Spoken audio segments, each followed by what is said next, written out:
الله أكبر الله أكبر الله أكبر الله أكبر أشهد أن لا إله إلا الله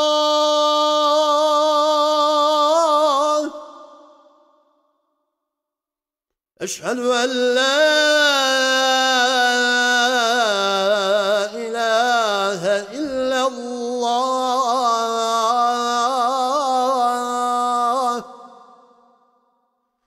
أشهد أن محمدًا رسول الله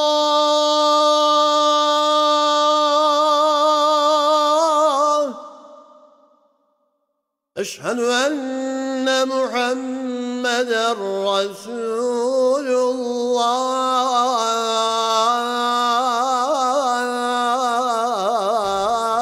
الله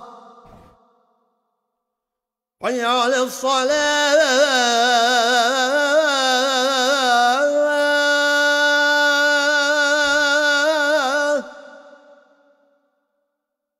حي على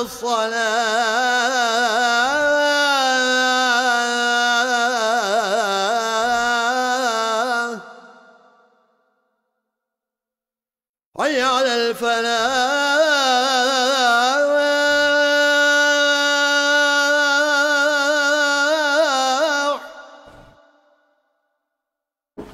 حي على الفلاح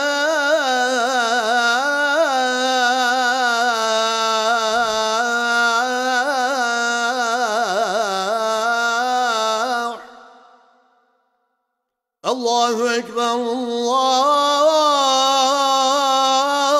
الله أكبر لا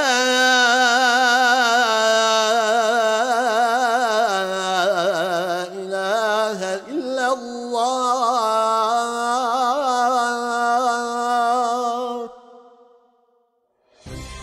الله أكبر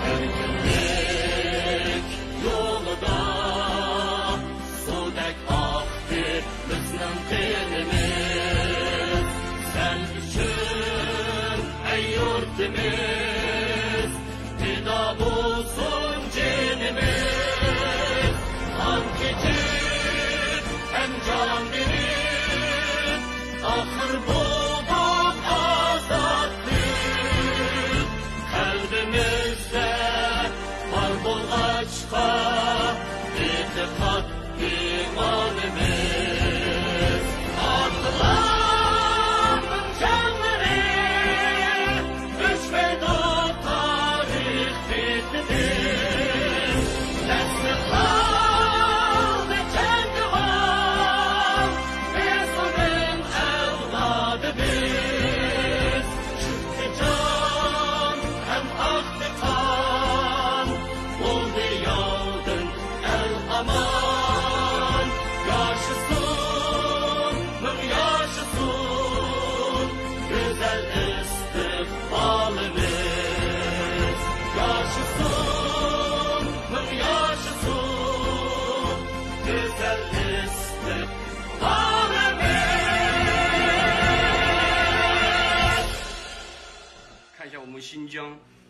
看一下我们新疆维吾尔族小妹妹，美不美？大美新疆，欢迎你来！今天晚上给你们安排。看一下我们新疆，看一下我们新疆维吾尔族小妹妹，美不美？大美新疆，欢迎你来！今天晚上给你们安排。看一下我们新疆，看一下我们新疆维吾尔族小妹妹，美不美？大美新疆，欢迎你来！今天晚上给你们安排。 Bizga vatanning nemalari nim qilgan bo'lsin. Desa u odamni cho'taqganda men nim qilolmayman dedi.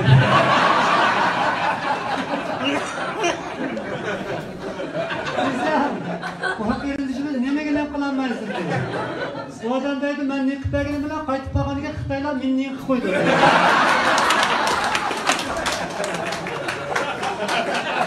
Akasiz hujudini nim qilsiz. Bizga vatanning nemalari nim qilgan bo'lsin.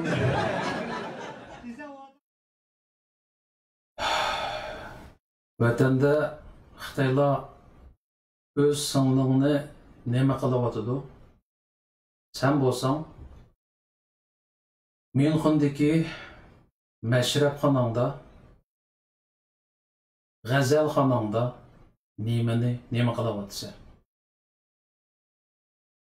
Bu bizning da'vo sepimizdagi nihoyatda ichinishli reallik qarindoshlar. Sen ashu Münxdeki bazmxonangda ashu singlimning holini ko'rib turib, nima qilayotgan bo'lsang, seni odam atash, odam uchun haqorat. Sening her baskan qadaming haram. Sening her bir yegan tamaqing haram.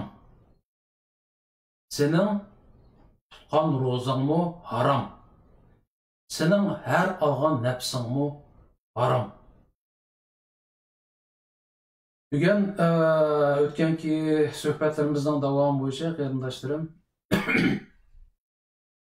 biz xato qilyapmiz degan temadagi suhbatimizning davomini qilamiz. Bugün 7-chi qismga keldik qarindoshlar. Bugün ekranimizda yana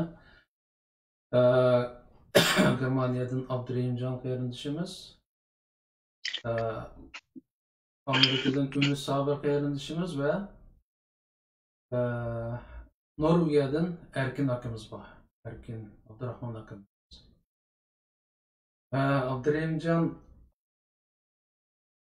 Abdurahimjon bormi? Borman. Assalomu alaykum. Men bor. Aleyküm assalom. Ha bo'ldi. Qarindoshlar, biz qandan beri xalqimizga o'tkir masalalarni o'tirib qo'yib kelyapmiz. Mushu jarayonda bizga oid qiziq nuqtalar va xalqimiz jiddiy ko'ngil bo'layotgan masalalarning oyog'i uzilmay kelyapti. Bayı ko'rilgan video, men ko'rsatgan video, tunuylar Facebook'larda tarqashga boshlagan bir video, bu xalqimizning yuragini yana bir qatim mavjud. Bugungi temamiz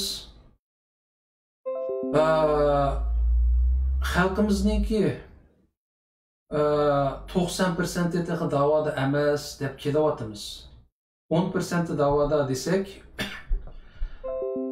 bu 90% davaga bevosita qo'shilmagan qarindoshlarimiz, gerçi o'zlari bevosita atlanmagan bo'lsa-mu bu davoga, ammo har xil usullar bilan davoni qo'llab kelyapti.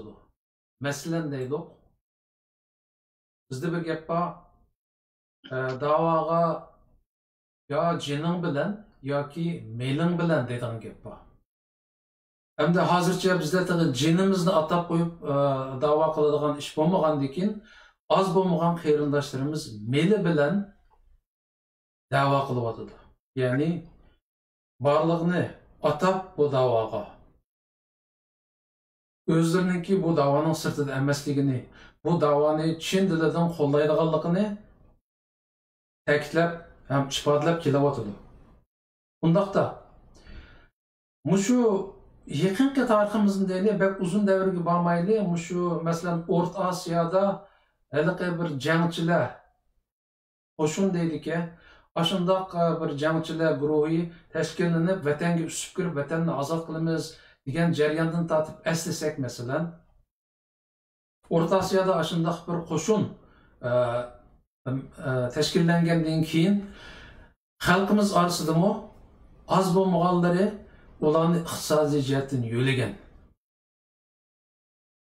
Mushu iqtisodiy jihatdan yo'langan ular qilingan yordam pullar sababi oxiri u bir jidal mojaroga aylandi. Ya'ni qandoq bo'ldi deganda, bu 4-5 qarindishimizning kallasi kesilishi, jasadlarning parchalanishi bilan oyoqlashdi bu ish.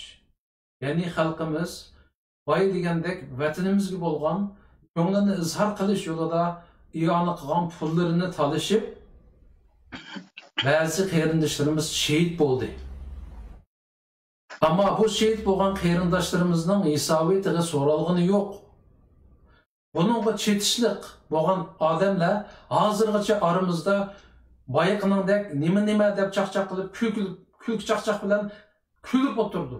Hozirgidek kunda. Onang o'lyapti, singlingni nima qilyapti, sen ishratxonada nima qilyapsan. Bu bir ahvol. Ya'ni bu bir misol. Ondan keyin şu Rabia Hanım turmadan qutulib chiqib, qurultayni qo'liga olib da'vo qilish jarayonida xalqimiz qattiq umidlanib şu Rabia Hanım boshchiligidagi qurultayga nurg'un iqtisod iona qildi. Hatta ba'zi bir misollardan bugungi bir ovozliq nimadan anladikki, O'rta Osiyoda ba'zi qarindoshlarimiz Muşular vatanını azat qiladi degan umid bilan o'zining ziminlarini, uylarini setib, o'g'illarni o'qishga avatadigan pullarini qo'shib oldiga berib, bizning aşağıdaki liderlerimizning oldiga ma pulni ishlatgan vatan yo'lida deb qo'ygan ekan. Ularning arzusi nimati deganda Muşular vatanni azat qiladi. Muşularning kendi masak vatan mustaqil bo'ladi degan arzu umidda edi. Ama afsus bugungi kunda ular qalpiqini cho'yib tashlab, osmon tükürib ularni tillayotdi. Biz shu qadar umid kutgan edik, biz so'mqilab pullarni sizlarga avatgan edik. Buning natijasi nima bo'ldi? Bugungacha hech nima qilmadinglar deyotdi. Hamdi Rabia Hanım putlab o'lgandan keyin, 10 yil suiqasd bilan putlab yiqitilgandan keyin, hozir ma'u atalmış duk degan nima qilyapti deganda oddiy bir misoli. Bu şey yakındalan bu şu Ceneva'da bir BDT'nin adıda bular çedir kurup bir körgazm kıldı namayiş tarixsida. Bir hafta kıldım ki onu. Onun gibi halkımızdan pul yığdı mesela. Özlerinin ağzından çıkan gapdan qaraganda 20-30 ming euro yığılgan o'xshaydi u yerda. U çedirga mening payimimcha jaqosi 2-3 ming euro xashlangandi. Halkımız yani ondan sorğan qatı pulni berdik, nima ishlatmoqchi, ama bulardan zuvan kelgani yo'q. Yani halkımız bay degandek bir xil chin dilidan urg'ib chiqqan vatan sevgisi bilan atalmış da'vochilarga berayotgan pullarning to'g'riga ishlatilmayotganligi ham buning hisobining berilmayotganligini ko'rib, xalqimiz orasida shu og'izdagi bir-birining yerimini ap qilib setib bo'lsa-mu, da'vochilarimizga bergan pullarning hisobi bo'lmayotdi. Buni bilan xalqimizning mening bilan da'voni qo'lla degan qizg'inligiga suv sepilyotdi. Bugun mushaqda qisqacha to'xtalsak og'aylar, endi bu yerda yana shu burunqi ishlarni eslab o'tishga to'g'ri keldi-ki, chunki agar bu davoni davom qilamiz desak, iqtisod ketadi tabiiy. Agar xalqimiz shu 5-dan o'tgan negativ shu aslimalarning asosida agar iqtisodiy jihatdan bu davoni yo'lamas ahvolga kelib qolsa, bu bir hisobda xalqimizning davodagi qizg'inligini suslashtirish strategiyasining bir qismi deb o'ylayman shaxsan men. Bu şahta aldı bilan ma'u qarindoshlarım o'zlariniki cho'qim bu hamda hammamiz ko'rib kelayotgan bir masala, ham bizni cho'nqur o'yg'i selayotgan bir masala. Bu şahta ko'pchilik aldı bilan keng kushoda bir o'ylaganlarimizni deb o'tsak, andan keyin qo'shimcha qilish shaklida bu temani yo'ritib berishga tirishsak. Ana marhamat. Bo'ldi. Assalomu alaykum, hurmatli qarindoshlar. Assalomu alaykum, Jasorat. Aleykümselam. Bugünkü temanın mazmunu bək mühimki, nəhayəti. Aldın qatımqı söhbətləri qaragan çağda bugünkisi bək gerek halqalıq həm mühim məzmundək turdu. Həmdi siyasət, iqtisad ikisi qoş kezek bilmədiğən dərsə, müstakil milletler, müstakil devletlerin özünü, o devletinin özünü yaxşı tərəqqi qıldırış, ravaz tapdırış ve başka devletlerge bekinib qalmaslığı üçün iqtisodni mukammallaştırdı, iqtisodni taraqqiy qildirdi. Siyosat iqtisodga yo'l ochdi, iqtisod yana o siyosatni mukammallaştırdi. Endi bizga o'xshash mustamlika ostidagi, ishg'oliyat ostidagi ozodlik uchun, mustaqillik uchun kurash qilayotgan millatlar uchun iqtisod siyosatimi bakrak muhim rol o'ynaydi ham qimmatlik. Suhbatniki 5da jasoratsiniki qisman misol deb o'tganinga o'xshash 98-yili O'rta Osiyodagi yuz bergan fojialarning o'zidagi asosliq tugun iqtisodiy masala. Iqtisod talashib qolgan. Keyin vaqt o'tgan chaqda u xointi, bu josusdi, bu Xitoy o'rinlashtirgan odamdi deb yakun chiqarilgan bo'lsa-mu, ammo shu vaqtning o'zida yuz bergan voqealar iqtisodga bog'liq bo'lgan. Endi undan keyingi tinchlik sharoitida Yevropa g'arb tarafdagi vatan da'vosi deb qilayotgan, ya'ni inson haqlari da'vosi va madaniy huquq, madaniy faoliyatlar, ijtimoiy sorun tashkillash, namoyishga o'rinlashtirish, tashviqot ishlarini qanot yaydirish, g'arbga va Amerikaga, Britaniyaga, Yevropa parlamentiga da'vo qilish uchun asosli yana xalqliq rol o'ynagan narsa iqtisod bo'lib kelgan. Endi tashviqot degandan keyin muhim rol o'ynaydigan narsa biz endi g'arb Yevropa davlatlarida, g'arbda bir yerim seriqchashlik, ko'kko'zlik odamlar bilan uchrashib qolsak, resimga tushib qolsak, bu hech qanchalik bir binas emas. Bir shahar boshlig'i bilan, hatto bir ministr bilan suhbatlashib, salomlashib, resimga tushib qo'yishning o'zimi odatdagi bir xotira, u hech qanday bir qimmat yoritilgan bir narsa emas. Ammo tashviqot vositalarida mushunga o'xshash resim ko'rinishlarning o'zini chiqarib, bu tashviqotni jonlantirgan chog'da Uyg'urcha tashviqotni jiroqdikilar bo'lib, Osiyo ellaridagi, O'rta Osiyodagi qarindoshlarimizga intayin cho'ng bilinib ketdi. Bizniki g'arbda da'vo qilayotgan rahbarlarimiz, tashkilot organlarimiz haqiqatan bek cho'ng ishni qilib yetibdi deb o'ylaydi. Birinchi resim, moddiy isbot, yeni birisi onun ostiga tushirilgan izohatlar, tashviqot materiallari cho'ng rol o'ynagandan keyin darvaqa biz endi jonni sevib berolmasakmi, hozir jon sevib beradigan ish bo'lmasimi, tinchlikla vatanni ozod qilishning yo'lini mengayotgandan keyin biz endi ishkilan topsak, bir nonni yeb, bir nonni shu da'vo ishlarga, rahbarlarimizga vatanni ozod qilayotgan g'arbda, Yevropada vatanni ozod qilayotgan shu tashkilotlarga yordam qilaylik deb albatta O'rta Osiyodagi qurdoshlarimizni fidokorlik ko'rsatishi u intayin tabiiy ahvol qarindoshlar. Buni biz sana pul berdikmi, o'zing bergan pulga deb unda qilishga tushib tug'ilmaydi. Shu tashviqotlarning o'zi rol o'ynagan. Ondan keyin u yoqdagi qarindoshlar vatan pat yaqinda ozod bo'ladigan, ya'ni ozod bo'lish uchun yo'lni mengaytibdi deb bu yo'lga haqiqatan jiq atgan, o'zini bag'ishlagan. Hatto 2018-yil Janivada bo'lgan namoyishga O'rta Osiyodan nurg'un qarindoshlar o'zi viza ololmaganlar mashinalarni setib, boshqalardan pul olganki, shu pulni olib taqdim qilinglar. Biz boramdik namoyishga. O'zimiz borammasakmi, bizning iqtisodimiz oz bo'lsin o'shada $1000, $2000 bizniki hassimiz bo'lib qolsin vatanning ozodligiga deb shunda avatgan ishlar bo'lganki.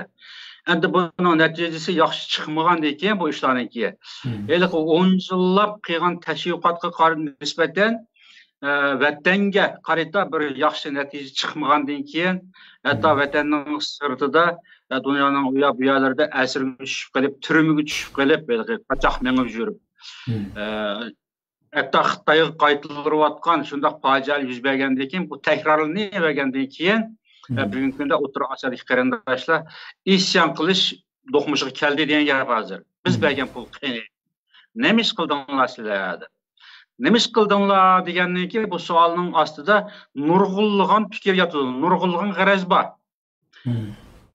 Ameliyatda mushu biz qilayotgan ish, hozirgacha G'arbda, Amerikada bo'lsin, Yevropada bo'lsin, qilayotgan ishning natijasi nega bordiganligini aynan bunda bayon qilgan bo'lsa, o qarindoshlar balkim unchalar bedel to'lab ketmaydi ham, unchalar ko'ngil yerimchiligiga uchirmaydi bugungi kunda.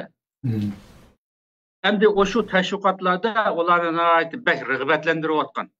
Biz mana shunday cho'ng ishlarni qilyapmiz.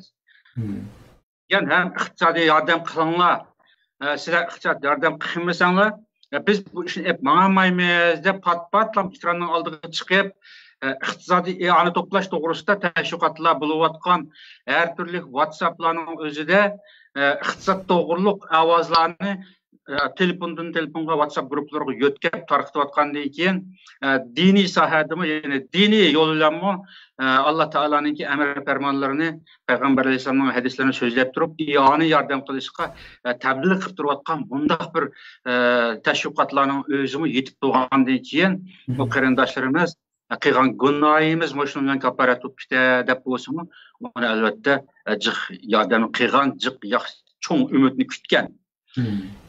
Endi sizlar nima ish qildinglar degan bu savolga javob bersak, bir vatanning ozod bo'lishi unchalik tez ish emas. Natijasi unchalik tez chiqmaydi. Bu haqiqatan ig'ir masala. Endi chet elda G'arbda qilayotgan ishniki natijasi nima bo'ldi degan chaqda bir qancha suhbatda men buni konkret deb o'tib ketdim. 10-15 odamning shtat maoshi chiqdi. 10 yillik qilayotgan da'voning natijasi siz nima ish qildinglar deganda shu maoshga, shtatlik maoshga erishib xotirjam bo'ldi degan gap endi. Bu bir natijasi. Yana bir natijasi xalqlik kelgan chaqda Uyg'urlar inson haqlari uchun kurash qilyapti.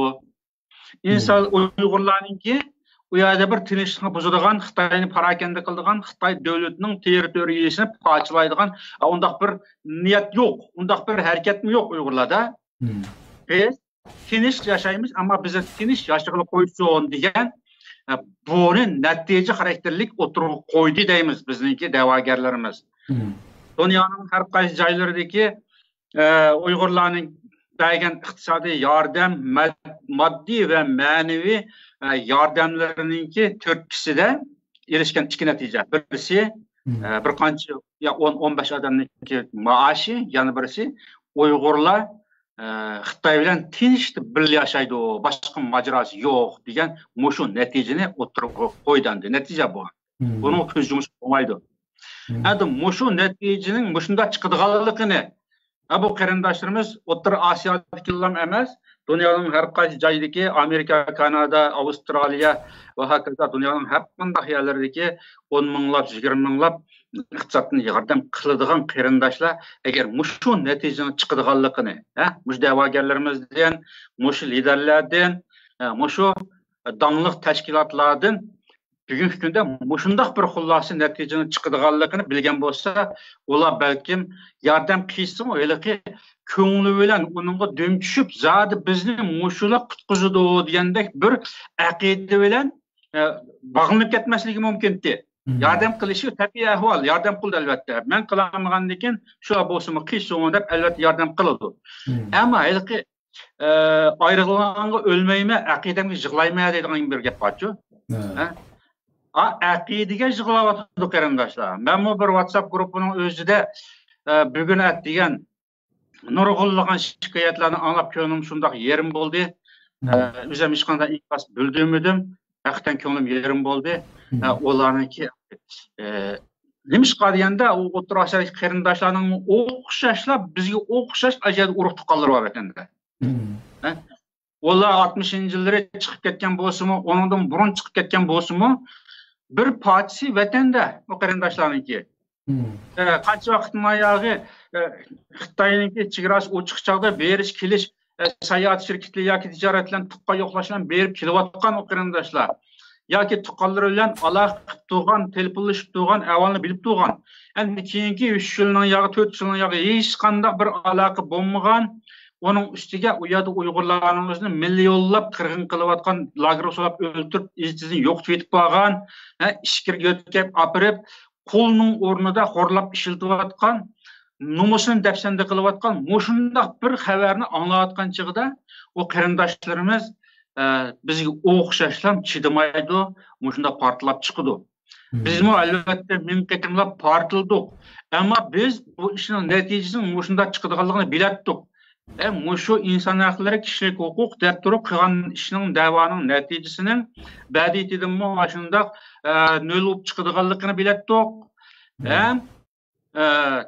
Boshqa davlatlar bilan bo'layotgan diplomatik munosabatlardami cho'ng bir qadamning besilmaydiganligini bilatdik.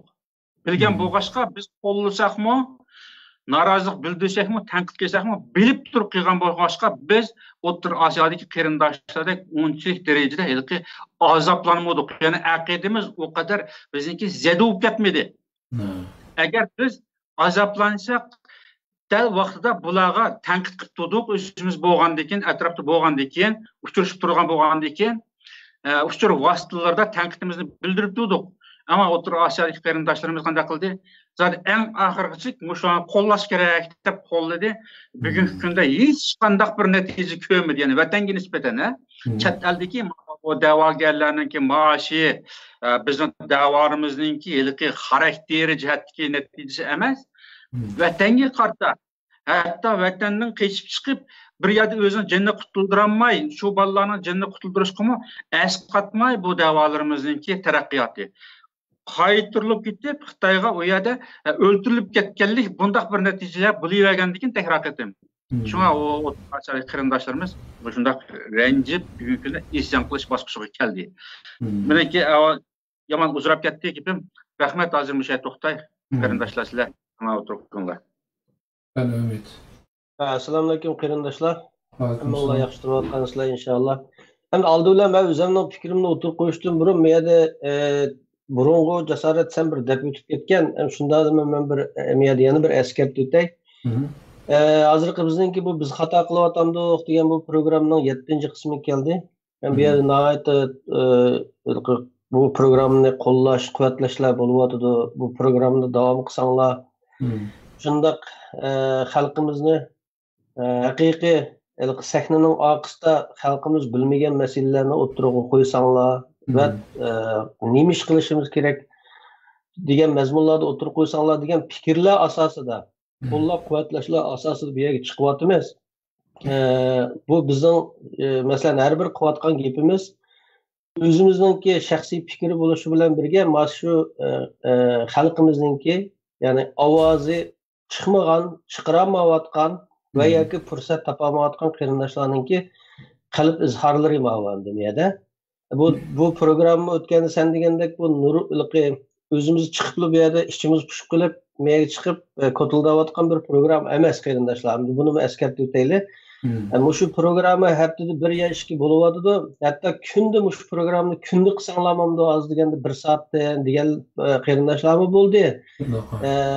Endi bu yerda bizning bu yerga chiqishdan burun endi jasorat o'tgan deb o'tib ketgandek shu toplanayotgan to'plam xalqimizning qalbidagi orzu armonlarga asosan so'ralgan savollarga asosan timlar o'tirib qo'yilyapti deb qarindoshlar. Endi shuning uchun bu yerda bizning o'tirib qo'yayotgan fikrlarimizni yoqtirmaydigan qarindoshlar bo'lishi mumkin-da bu yerda. O'xshamagan fikrdagi. Hem de o'xshamaydigan fikrdagi bo'lgan qarindoshlarga mening tavsiyalarim shu. Hamma inson mukammal bo'lmaydi, har qanday bir fikrmi mukammal bo'lib ketmaydi Allohdan boshqa. Hamda bu yerda o'xshamagan fikrda bo'lganlar bizni tillab, haqorat qilib, o'sha vaqirab-jaqirab ketishning oldiga o'z fikri o'xshamagan qarindoshlar o'zining fikrini sizlar manda dedinglar, menchi manda bo'ladi deb o'tirib qo'yish ilmiy uslub orqali qarshiliklarini bildirishsanglar demoqchi men ham gapimni boshlashdan burun. Hamda bu iqtisod masalasiga kelsak, haqiqatan nihoyat odamningki ishchi serilg'idek, Boy Abdurahimjon degandek bu yerda xalqimizningki shu naq ifodalab o'tdi Abdurahimjon ichini shifo bu yerda shu bo'lgan narsaga. Bir narsaga aqidaga yig'lash va ichini shifo bu yerda Haqiqatan hammamizning shunday ichindigan taraflari bor. Bu haqda Abdurrahimjon yaxshi so'zlab o'tdi. Bunga qayta men izohat berishning hojati yo'q. Masalan, bir misolni deb beray, shu Baysan bizningki qo'shin to'g'riliq gapib qoldi O'rta Osiyodagi. Shu 97-yili mana shu vatandan G'ulji voqeasidan keyin Qirg'izistonga chiqib ketib shu yoshirinib yurayotgan vaqtlarimizda shu yerda biz ijaraga olgan bir uy botdi. Shu yerda mening bir Qashqarlik bir og'inam bilan birga turardik u yerda. Hozir Germaniyada yashaydigan bir og'ina bir aloqasini yo'qotib qo'ygan bir uy dishim botdi yashada. 3 odam turardik. Shu yerda demakchi g'ayrim bu yerda meningdan boshqa yana 2 shohid bor edi. Shu qo'shinning shu chog'dagi mayli keyin natijasi qanday bo'lgan bo'lsin, shu yaxshi niyatdagi insonlarmi batdi u qo'shinning ichida jinini qurbon qilganlarmi bormi? Hilamı dünyanın hamma yerida chechilib yurgan qarindoshlarning ichida shu qo'shinga amaliy askari qo'shilganlarmi bor. Hamda bu yerda demak shu g'ayrim nima degan chog'da bir misolni deb beray. Shu men Bishkekda Vostok 5 degan yerda kirayib turgan uyimizda mushu Uyg'ur tijoratchilarni chaqirib, tabliq qilib, shulardan iyon to'playdigan bir ish bo'lgan. Biz hatto uyimizdan chiqib ketib turardik, chunki tabliq qiladigan odam va iyoni qildiganlarni sizlar ko'rsanglanmaydi degandan bo'ladi deb uyimizni tashlab, so'g'aq kechalarda bo'lsa, biz talada aylanib yurardik 5-3 soat. Endi u yerda qanday gaplar bo'ladi, nima gaplar bo'ladi, uni bilmaymiz. Hatta şu qo'shinga men shu qo'shinga kirishga oz qolgan. Hatta şu uydagi 3 yilimiz tang shu qo'shinga kirishga oz qolgan. Hatta biz mangadigan tayyorliklarni qilib turgan kun bir necha saqlanglar, bir hafta ish ketdiki mangislar degan vaqtida heliqi bizga dindan tabliq qilib, bizni qoyil qilib hisobda shu vatan uchun jinimizni tikadigan bu yo'ldan boshqa yo'l yo'q degan narsaga shu biz birga sapga mangayli deganga kagizgan odam bir kuni kechida ishni birisi chekdi, hamda shu Qirg'izning rektimiki deb biz ishikdan qarasak Arallı o'zining ismini atadi bu inson hamda. Atagandan keyin bu birisidan tayoq yeb kelgan o'xshaydi deb ishni ochsak, shu g'iq qadam mas. Bizga bir oy taklif qilgan odam.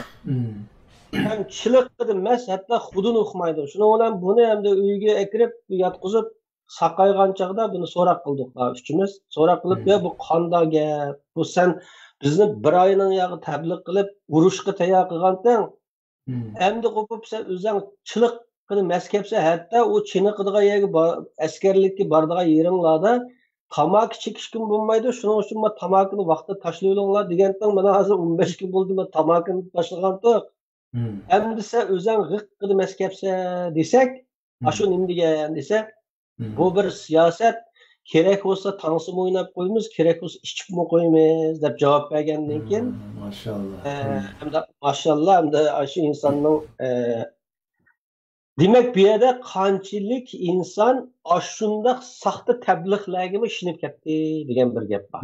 Buni nima ish deyman degan chog'da ana shunday bir haraqkash, nankör, shunday saxtapaz, shunday insonlar tabliq qiladigan bo'lib olgan shu chog'larda.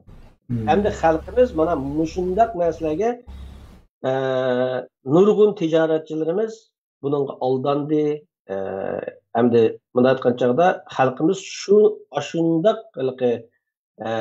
ihonatlarga mana bugun chidab turolmay o'tirib chiqyapti bu iqtisoddan surishti qilib. Hamda shuningda biz xalqimizningki qanchalik mard ekanligini ko'rib olamiz. Bu yerda bir pozitiv, bir negativ. Bu yerdagi pozitiv taraf nima degan chog'da bizning xalqimizningki yonchug'i hamda buni aytgan chog'da qalbi, qo'li yonchug'iga boradigan bir xalq. Agar vatanning mustaqilligi, vatanning da'vosi desa, ana bayslar deb o'tib ketgandek o'zining bolasiningki to'yiga atab qo'ygan, maktabga atab qo'ygan, hatto o'zining mashinasini setib, o'zining uy soladigan pulini uy silishdan voz kechib, shu da'voga atagan bir millat. Endi shuning uchun bu yerda bo'layotgan narsa, bu yerdagi cho'qan norozilik nima desa, ana aqidaga yig'lash. Endi shu boyi sen deb o'tib ketding. Menmi Abdurimjon degandek bugun akşam kechining yog'i bugun ertagangacha shu to'g'rilarda bo'layotgan shu Rabia Qodir to'g'riliq gaplar bo'libdi. Endi bu yerda Rabia Qodir to'g'riliq gaplar bo'lib, bu iqtisod nega ketdi? Bu Uyg'ur uyiga yig'ilgan pul nega ketdi? Bu hozirgacha yig'ilgan so'mkada kelgan pullar nega ketdi deb bu yerda Rabia Qodirni so'roqqa tortishlar bo'lib o'tibdi. Endi mening bu yerda o'ttirig'i qo'ymoqchi bo'lganim nima degan chog'da Rabia Qodirni so'roq qilish bilan bir ish hal bo'lmaydi. Rabia Qodir shu chog'da Dunyo Uyg'ur qurultiyining raisi. Bu yerda bir shaxsning orqasidan uni so'roq qilish bilan bir ish hal bo'lmaydi. Agar buni hal qilishning yo'li nima degancha shu Rabia Qodir ayni vaqtda raislik qilgan Dunyo Uyg'ur qurultiyidek qonunliq bir tashkilotning ustidan so'roq qilish kerak bu yerda. Bu hozir Rabia Qodirning yigitligiga esilsa, Rabia Qodir nima deydi? Men bu yerda ishlamayman, Dunyo Uyg'ur qurultiyida desa nima deysa? Ya qo'limizda bir paket bormi shu pulni berganga? Endi bu yerda boyi iqtisod bilan siyosat to'g'riliq gap qildi Abdurimjon. Buningmi kelimiz? Biz iqtisodni zodi qandoq hal qilish degan temalarga kelimiz bugun. Endi uningdan burun bizning xatoligimiz xuddi Uyg'urlarning tijoratidami shu, siyosatdami shu so'mkichilik bo'lyotdi hozirgacha. Shu iyona qilishmi so'mkichilik, qo'ldan qo'lga bo'lyotdi-da. Endi bu yerda bir sistemalik masalan shu Dunyo Uyg'ur qurultiyidan yaqinda Latifa Bultu Dunyo Uyg'ur qurultiyining raisi Dolqin Aysa Kanadaga kelganda shu yerda bir ko'rishdik. Shu Toronto atrofida shu savolni ba'zi shu jamoat ichidagi ba'zi bolalar shu savolni so'radi. Bu pullar yig'ilib yotadi. Bu ayni vaqtda yig'ilgan so'mk pullarning gibi va hatto shu Qozog'istondan necha yuz ming dollar so'mka bilan pulni kelib Washingtonga akib topshirib bergan ishlar bor. Bu zodi qanday gap? Davomli qilib puli yo'q deganning gapi bo'lyotdi degan yerda uni Rabia Qodirdan so'ranglar degan javobni oldi hamda shu savolni so'ragan qarindoshlar. Uni shu pulni og'allardan so'ranglar degan gapni qildi. Endi mening bu yerda demoqchi bo'lganim nima uchun men bir insondan emas tashkilotdan surishtir qilishimiz kerak deymiz degan chog'da bu tashkilot shu Dunyo Uyg'ur qurultiyi degan bu tashkilotni, ya'ni qonunli bir tashkilot. Endi bu tashkilotni shu tashkilotni monopol qilib olgan bir guruh, o'tganda deganimizdek bir barmoq bilan sanag'idek bir guruh monopol qilganlik bu butun Uyg'urning tashkilotini. Endi shu monopol qilib olgan guruh nima deb javob beryapti desa, endi buni Rabia Qodirdan so'ranglar deydi bir tarafdan. Bir tarafdan nima deydi desa, bu shu guruhning ichidagilari biz Dunyo Uyg'ur qurultiyi xuddi bir davlat sistemidek ishlayotgan bir tashkilot deb javob berdi. Endi masalalarni savol bilan so'rash orqali hal qiladigan bir uslub bor. Bir davlatdek ishlayotgan, davlat sistemidek ishlayotgan shu tashkilot unda bo'lsa, Rabia Qodir shu pulni yeb ketgan bo'lsa, Rabia Qodirni nima uchun qonunning oldiga so'roq tortolmaydi bu Dunyo Uyg'ur qurultiyi? Masalan, Dunyo Uyg'ur qurultiyi shu davlatdek ishlayotgan bir tashkilot bo'lsa, unda bo'lsa, demak bularningki bir iqtisodiy sistemi, kirim-chiqim daftari, qachon qaysi pul nerdan ilindi, qayerga xashlandi degan hisoboti yo'qmi unda bo'lsa? Demak, bu yerda davlatdek ishlayotman deyish orqali xalqimizning qalbini qozonayotgan bo'lsa, bir tarafdan amaliyotda mafiyachilikmi, hatto bir do'kon boshqarilganlarchilikmi sistemining yo'qligini ko'rinib turdi. Chunki bu yerda berilgan javob bu pulni Rabia Qodirga bergan bo'lsa, shu kimga bergan bo'lsa, shuningdan so'rash kerak degan gap. Demak, bu yerda bir sistemlik tashkilot emas bu. Savolga savol bilan hal qilish kerak. Ham bu vaqtda bu yerda shu narsani qo'shib qo'yishni men umid qilaman. Bizning shu ziyoli deb o'tganda davatgan ziyoli, mayli Uyg'ur ziyolisi bo'lsin yoki kasb ahli bo'lsin, Muşu insanlarınki muşu meselelerde naiti çoğun hatalık ötküzge yerleri var. Mesela bunu ben bir şeyde durup yüzüge salıma hatalaşmasam 2009 yılı buluşum mümkün deb o'ylayman. Ya 2008 yılı o'xshaydi. 2008 yılı hatalaşmasam ben Kaliforniyada yaşayotgan vaqtimda Los Angeles tevasidagi o'sha Uyg'urlar yig'ildi ishida. O'sha hozirgi o'tganda mana shu sening sahnangda gap qilgan Mavlon Yasin akaninki inisi Mardan Yasinninki uyida yig'ildi. Buni ismi men dalillar bilan deb beray. Shu yerda qanday qilib endi Washingtondan Tug'luq Abdurazzoq apandi, Shuhrat Said Ahmad aka, Tug'luq Abdurazzoq akalar, undan keyin Sulton akam, O'zbekistonning ataqliq Uyg'ur san'atchisi, san'at olimi Sulton akamlarni elib, xatolaşmasam shu Qahar Barat, doktor Qahar Barat apandimi bu kelgan shu chog'larda. Shuning bilan bular kelgandan keyin shu Mardan Yasin qerindishimiz uyiga chaqirdi demişlarni hammani. Kaliforniyadagi shu biz Uyg'urlar ziyoli deyotgan shu Erkin Sidiq apandimi bor shu yerda demak bu yerda shu biz Uyg'urlarning ichida Amerikada xeyli yaxshi o'qigan shu ziyolilar shu yerga yig'ilgan vaqtida agar shularning esida bo'lsa, men bulardan bir taklif sungan bularga. Biz chunki shu chog'larda men Rabiya Qodirni qilayotgan xatoliklarini Sharqi Turkiston mustaqillik davosini, hatto Sharqi Turkiston mustaqillik davosiningki u bag'ansiri unutildirilib xalqimizningki irodasi boshqa yerga ketib qolganligini tanqid qilgan vaqtlarimiz shu. Har qanday bir sorunda birisining uyida aytgancha ichib o'tirsaqmi, mush xatolikni o'tirib qo'ydigan vaqtlarimizda mushu ziyolilarimizga men shunday bir taklif bergan. Nima uchun Rabiya Qodirni to'g'ri yo'lga boshlamaysizlar deb. Sizlar mush Uyg'urning ziyolisi bo'lsanglar, sizlar mush Amerikada xeyli muhim yerlarda o'qigan, ishlagan akalarimiz, bizning xalqimiz sizlarni ziyoli deb biladi. Nima uchun sizlar bir guruh bo'lib, mana mushu o'tirishda yig'ilgandek, mushu o'tirishda yig'ila olaysizlar-ku. Shu Washingtondan Kaliforniyaga o'ynagani kapsizlar. Kaliforniyadan Washingtonga davomli o'ynagani o'tirishlarga berib turyapsizlar, birisining to'yi desa borsizlar. Nima uchun shu yig'ilib Rabiya Qodirni bir yerga akab, Rabiya ona odamsizlar, menga o'chaqda ona deydigan vaqtlarim emas, Rabiya Qodirga tishtirini g'img'icha qilayotgan o'ziga emas, ishiga qarshi vaqtlarim. Shu ziyolilarga sizlar nima uchun Uyg'urning ziyolilik vazifalarini o'tab shu qilib bo'layotgan Dunyo Uyg'ur qurultayiningki ketib qolgan nishonidagi xatoliklarni ko'ziga ko'rsatmaysizlar. Bizdeklarga bo'pti Rabiya Qodirga o'zimizning qarshiligini bildirib kelyotibdik. Chunki Rabiya Qodirga qarshiligimiz emas. Rabiya Qodir Dunyo Uyg'ur qurultayining raisi bo'lganligi uchun qarshilik qilyapmiz. Agar Rabiya Qodir Dunyo Uyg'ur qurultayining raisi bo'lsa, qarimiz yo'q. Nima ish qilishi bilan. Hamda hozir Dolqin Aysa Dunyo Uyg'ur qurultayining raisi bo'lg'achqa Dolqin Aysaning ismi bilan qarshilik qilyapmiz. Bu yerdagi masala bir insonga qarshilik emas, bu vatan davosining xato yo'linishga ketib qolganligi, taslimiyatchilikka ketib qolganligi, atalmış Xitoylar bilan birga yashab Xitoydan bir omonlik tilaydigan Xitoyningki ichki ishlari masalasiga aylanib ketib qolganligi bu mustaqillik davosining nima uchun buni sizlar Rabiya Qodirga shunda xatoligini ko'rsatmaysizlar deb taklif sungan.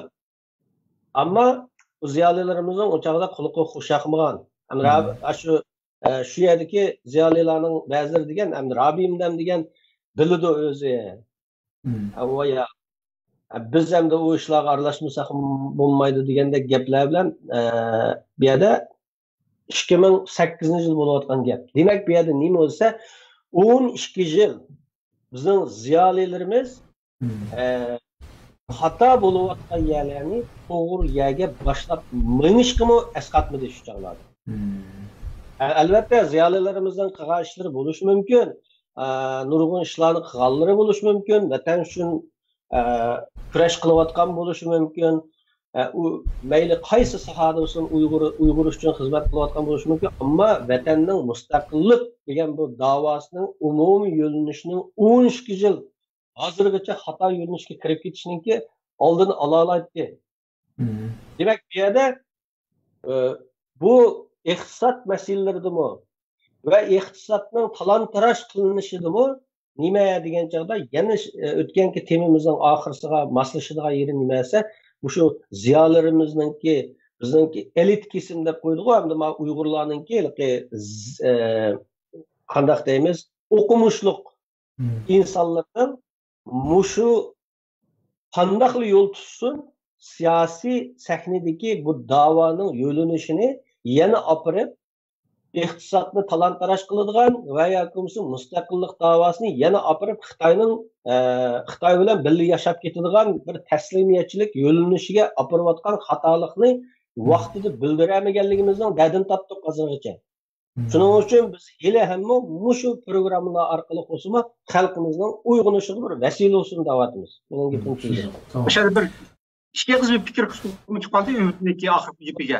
Bo'ldi. Şu 2008 yıldaki bir olturuştaki söhbetindeki jarayon dedi.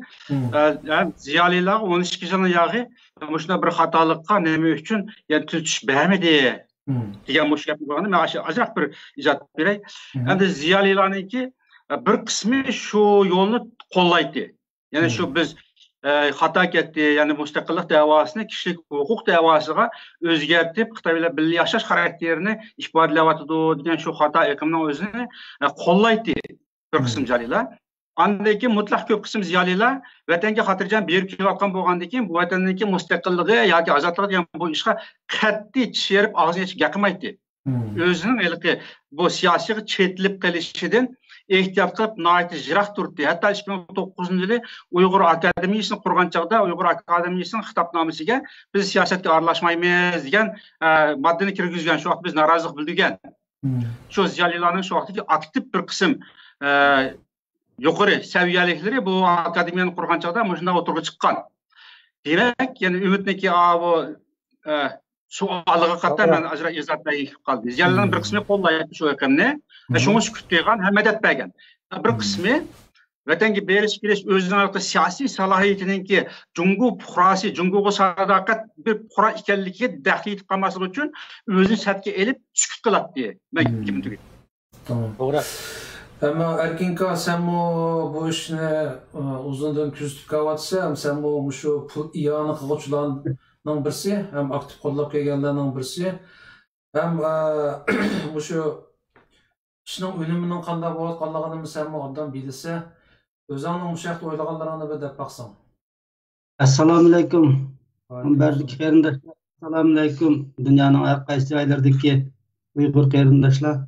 Bugun bu iqtisodni tema qilib so'zlab qolganlarga men aralashib qolganimdan o'zimni bir xil nima his qilyapman, jiddiychilik his qilyapman, chunki men iqtisod tarafini hech qanday sözleş asasım yok bunda aytganda. Ama ben özümniki bişimden ötken yakum özüm köge işlerden nazara sözlep bermen. Bu dünyanın her qaysi joylaridagi inqilab şeklinde turgan teşkilatlarning ichida nihoyat oq ko'ngil, nihoyat samimiy jon dili bilan xizmat qilayotgan qarindoshlarimiz nurg'un. Bu reallik. Ba'zi qarindoshlarimiz hatto o'zininki oila bolalarga ishlatadigan xarajat pulidanmi tijab şunundan. Hatta bir rayondan yani bir rayonga baradigan maşinning pullarini maşinga may qaçılaydigan pullardan tatib o'zi chiqarib, hatta ba'zi yerlarda o'zininki iqtisodidan ishini qasha qisib qilgan pullarni shu inqilobninki bir to'kpan bo'lib qoladi deb ishlatayotgan qarindoshlar yo'q emas bor. Ammo mushu qarindoshlarmi men tövəli bir misalni alay. Şu misaldaki aldanğanlarning qatarida yoki ahmoq bo'lganlarning qatarida his qilib qolsa, men shunday bo'lishi mumkin deb qarayman, shunday to'yib qolishi mumkin deyman. Vatanda hammamiz bilamiz, vatanda Qosim deydigan bir qo'ymichi bir bo'ladigan, hammasiga bo'lgan uning ismi atilib bo'lgan. U o'zini nihoyatda siliq, yumshoq gap qiladigan, nihoyatda chiroyli gap qiladigan, odatda so'rovlarning har qanday bas kelsa, ki kostum burunkining eng esilini yasinib degan galasini qo'yib natiq nemika o'zi og'zida bek so'zi bor har qanday qiladi buning aldangan cho'ng shirkatlar buning aldangan cho'ng tijoratchilar shaxslar hatta şu bazı yez nailerdeki xalqmi aldanıp ketken gap. Keyin bu orunda bunu so'rg'a vaqtning o'zida o'zi ochiqlayotgan, ey, mening de gunoh nima ish qiladi? Aldanganlarda gunoh yo'qmi? Bir qatim, ikki qatim aldanganlar keynimda yuridi. Aldanayotganlarning hech qaysini so'rashni qilmamsa, ular dötügan daha vermemişsin daha diye gapni qilgan ekan da bu. Mening bir og'in so'rindi bu. Shunga bu yerda demoqchi bo'lgan gap nima desa, inqilobga iqtisod kerak. Bayam Abdurimjon qarindishimiz, Ümit qarindishimiz aytdi, tafsilli so'zlab o'tdi. İnqilobga iqtisodning kerak ekanligini kichik bolami biladi. Buningga nurg'un sarfiyat ketadi. O bir rayonda ham bir rayon o'tish kerak. Nurg'un tashviqot ishlarini qilish kerak. Ammo bu tashviqot qilayotgan pullarning hammasi xalqning o'zining rizqidan ayirib, hatto bolalarga vermay, yegizmay o'zining rizqidan ayirib, O'rta Osiyodagi qarindoshlarga o'xshash hatto uylarini, mashinalarini setib berayotgan. Bu inqilobning nomi vatandagi qonga bo'yalgan qahramonlarimizning, qonning ichida yotgan xalqimizning nomidan bo'layotdi. Agar mushu inqilobningki nomini setib, o'z nafsiga, shaxsiyatiga tortib, yana ish ishratlar bilan isl xotillarda, bunun chiqaqlarda har xil qiliqlarni qilib yurgan ba'zi ma'lum insonlar qartib davamiz. Mushular jonini tutib baqsin, qonga milangan harom pulni yeyapsiz. Bu qonga milangan oyada xalqning qiniga milangan harom pulni yeyapsiz. Miyat xalq jo'q turib. Rabiya Qodir xonimningki ismi atlab qoldi. Ben şahsen Rabiya Qodir xonimga agar men iyon qilgan bo'lsam, men rozilik bilan berdim. Chunki shunday bir onaning rolini o'ynagan, shu davrning o'zida yashinib qolgani qaramay, nurg'un xatoliklarni o'tkazgani rost. Ham bu xatoliklarga yolg'iz hammani yig'ib ekib Rabiya Qodir xonimning beshiga tegizsak, bu bizning xatolik bo'ladi. Rabiya Qodir xonim yanada turganlar kimlar? Boshqa fatib bo'lib turganning mas'uliyati yo'qmi Rabiya Qodir xonim? Xatolik qilgan bo'lsa. Rabiya Qodir xonim shunchalar pulni o'z yolg'iz yeb ketgan bo'lsa, Rabiya Qodir xonim tojidan birini oltin tojidan birini kiyib, hozir jimjit yetib olsa bo'ladi. Ya'ni bugungi kunlikmi yana ovozini chiqarib shu yosh kirgan chog'da o'ziningki butun vujudi bilan xalqim uchun da'vatdir. To'g'ri, bir onaga qanchalik ya'ni qilgan bo'lsak, o'tib ketdi. Balki to'g'riga ishlatgandi, balki xato qashlab qo'ygandi, yoki balki boyaman deganda Qosim atalgan qo'ymichilarning qo'yib ketishiga shu ayolni uchirgandi. Yenidik qo'ymichilarning qo'yimichiga. Mening so'zim tugadi. Rahmat. Endi bu Rabiya onamiz qurultayga rais bo'lib nuqatgan mezgilda Yevropaga necha qatim keldi. Balalari iqtisod lozim deb. Menmo pul berishlarning birisi, pul bergan. Aşı çağda bizning o'ylaganimiz nima deganda, bu Rabiya xonim chet elga chiqib uzun o'tmay biz ko'rgan bir natijasi nima bo'ldi deganda, dunyoning e'tirof qilishiga erishdi. Masalan deylik, BDTning bosh kotibidan tortib Amerikadan prezidentlargacha qabul qildi, ko'rishdi va nurg'un hukumatlar bilan qo'yiq aloqasi bo'ldi. Hem nurg'un davlatlarga berib nutq so'zladi va boshqa. Shunday qilib Uyg'urni endi haqiqiy tonutdi dunyoga. Biz o Rabiya xonim chiqmasda, masalan, biz yashayotgan davlatlarda Uyg'ur desak, shaxsan men biladigan bir odamni uchratmagan. Shu Xitoy besib olgan tuproq degandan keyin, shundaychilar Tibetga o'xshash millatmi deb so'raydi. Ammo Rabiya xonim chiqib xeyli yillargacha hamma yerga chepib yurib, Uyg'urniki davosini anglatdi, Uyg'urni tonutdi. Mavo duh degan narsa bu, bizmi ilgirimi jiqtab o'tdik. Planlashib qolgan bir 4-5 kishilar qolib qolgan, bir ish pishqanda kirib birga choy ichadigan bir tashkilot bo'lib qolgan. Jiqlay deb qolgan bir nima dem, shu Rabiya xonim chiqib, bir qo'lga olgandan keyin uni dunyoga tonutdi, kuchlantirdi. Muhimi hamma Uyg'urni bir yerga keldi. Xalqimizmi shu vajidan Rabiya xonimni liderimiz deb tanidi. Shunlashqa xalqimizniki hurmati yuzidan bo'lsa-mu, mayli uchoqlarda masalan bizmi yana pul bergan vaqtlarimizda bularniki nimiz qandoq deb bilmaydik, sistemimiz qandoq masalan pullarni bir tizimlab palani manch pul berdi deb olib berib, özümü degan shu chaqda, buning hisobotini berma degan. Shu chaqda o'ylaganimizda endi bu hisoboti bo'ladi baribir. Hisoboti bo'lmasa bu anamizdan qilgan shu töhfalari uchun bo'lsinmi, bizni ko'zimizni yumib beramiz buningga rozi deydigan ko'z qarash botdi. Shu maqsadda bergan. Keyin hamda natijasini hozir davatimiz natijasini ko'rdikmi deganda Rabia xonimning baymatliga olgandek Uyg'urni dunyoga tanitganlik natijasi qurultayni kuchlantirgandek natijasidan boshqa vatanning mustaqilligiga, xalqimizning ozodligiga bo'lgan bir natijani ko'rmadik bu yerda.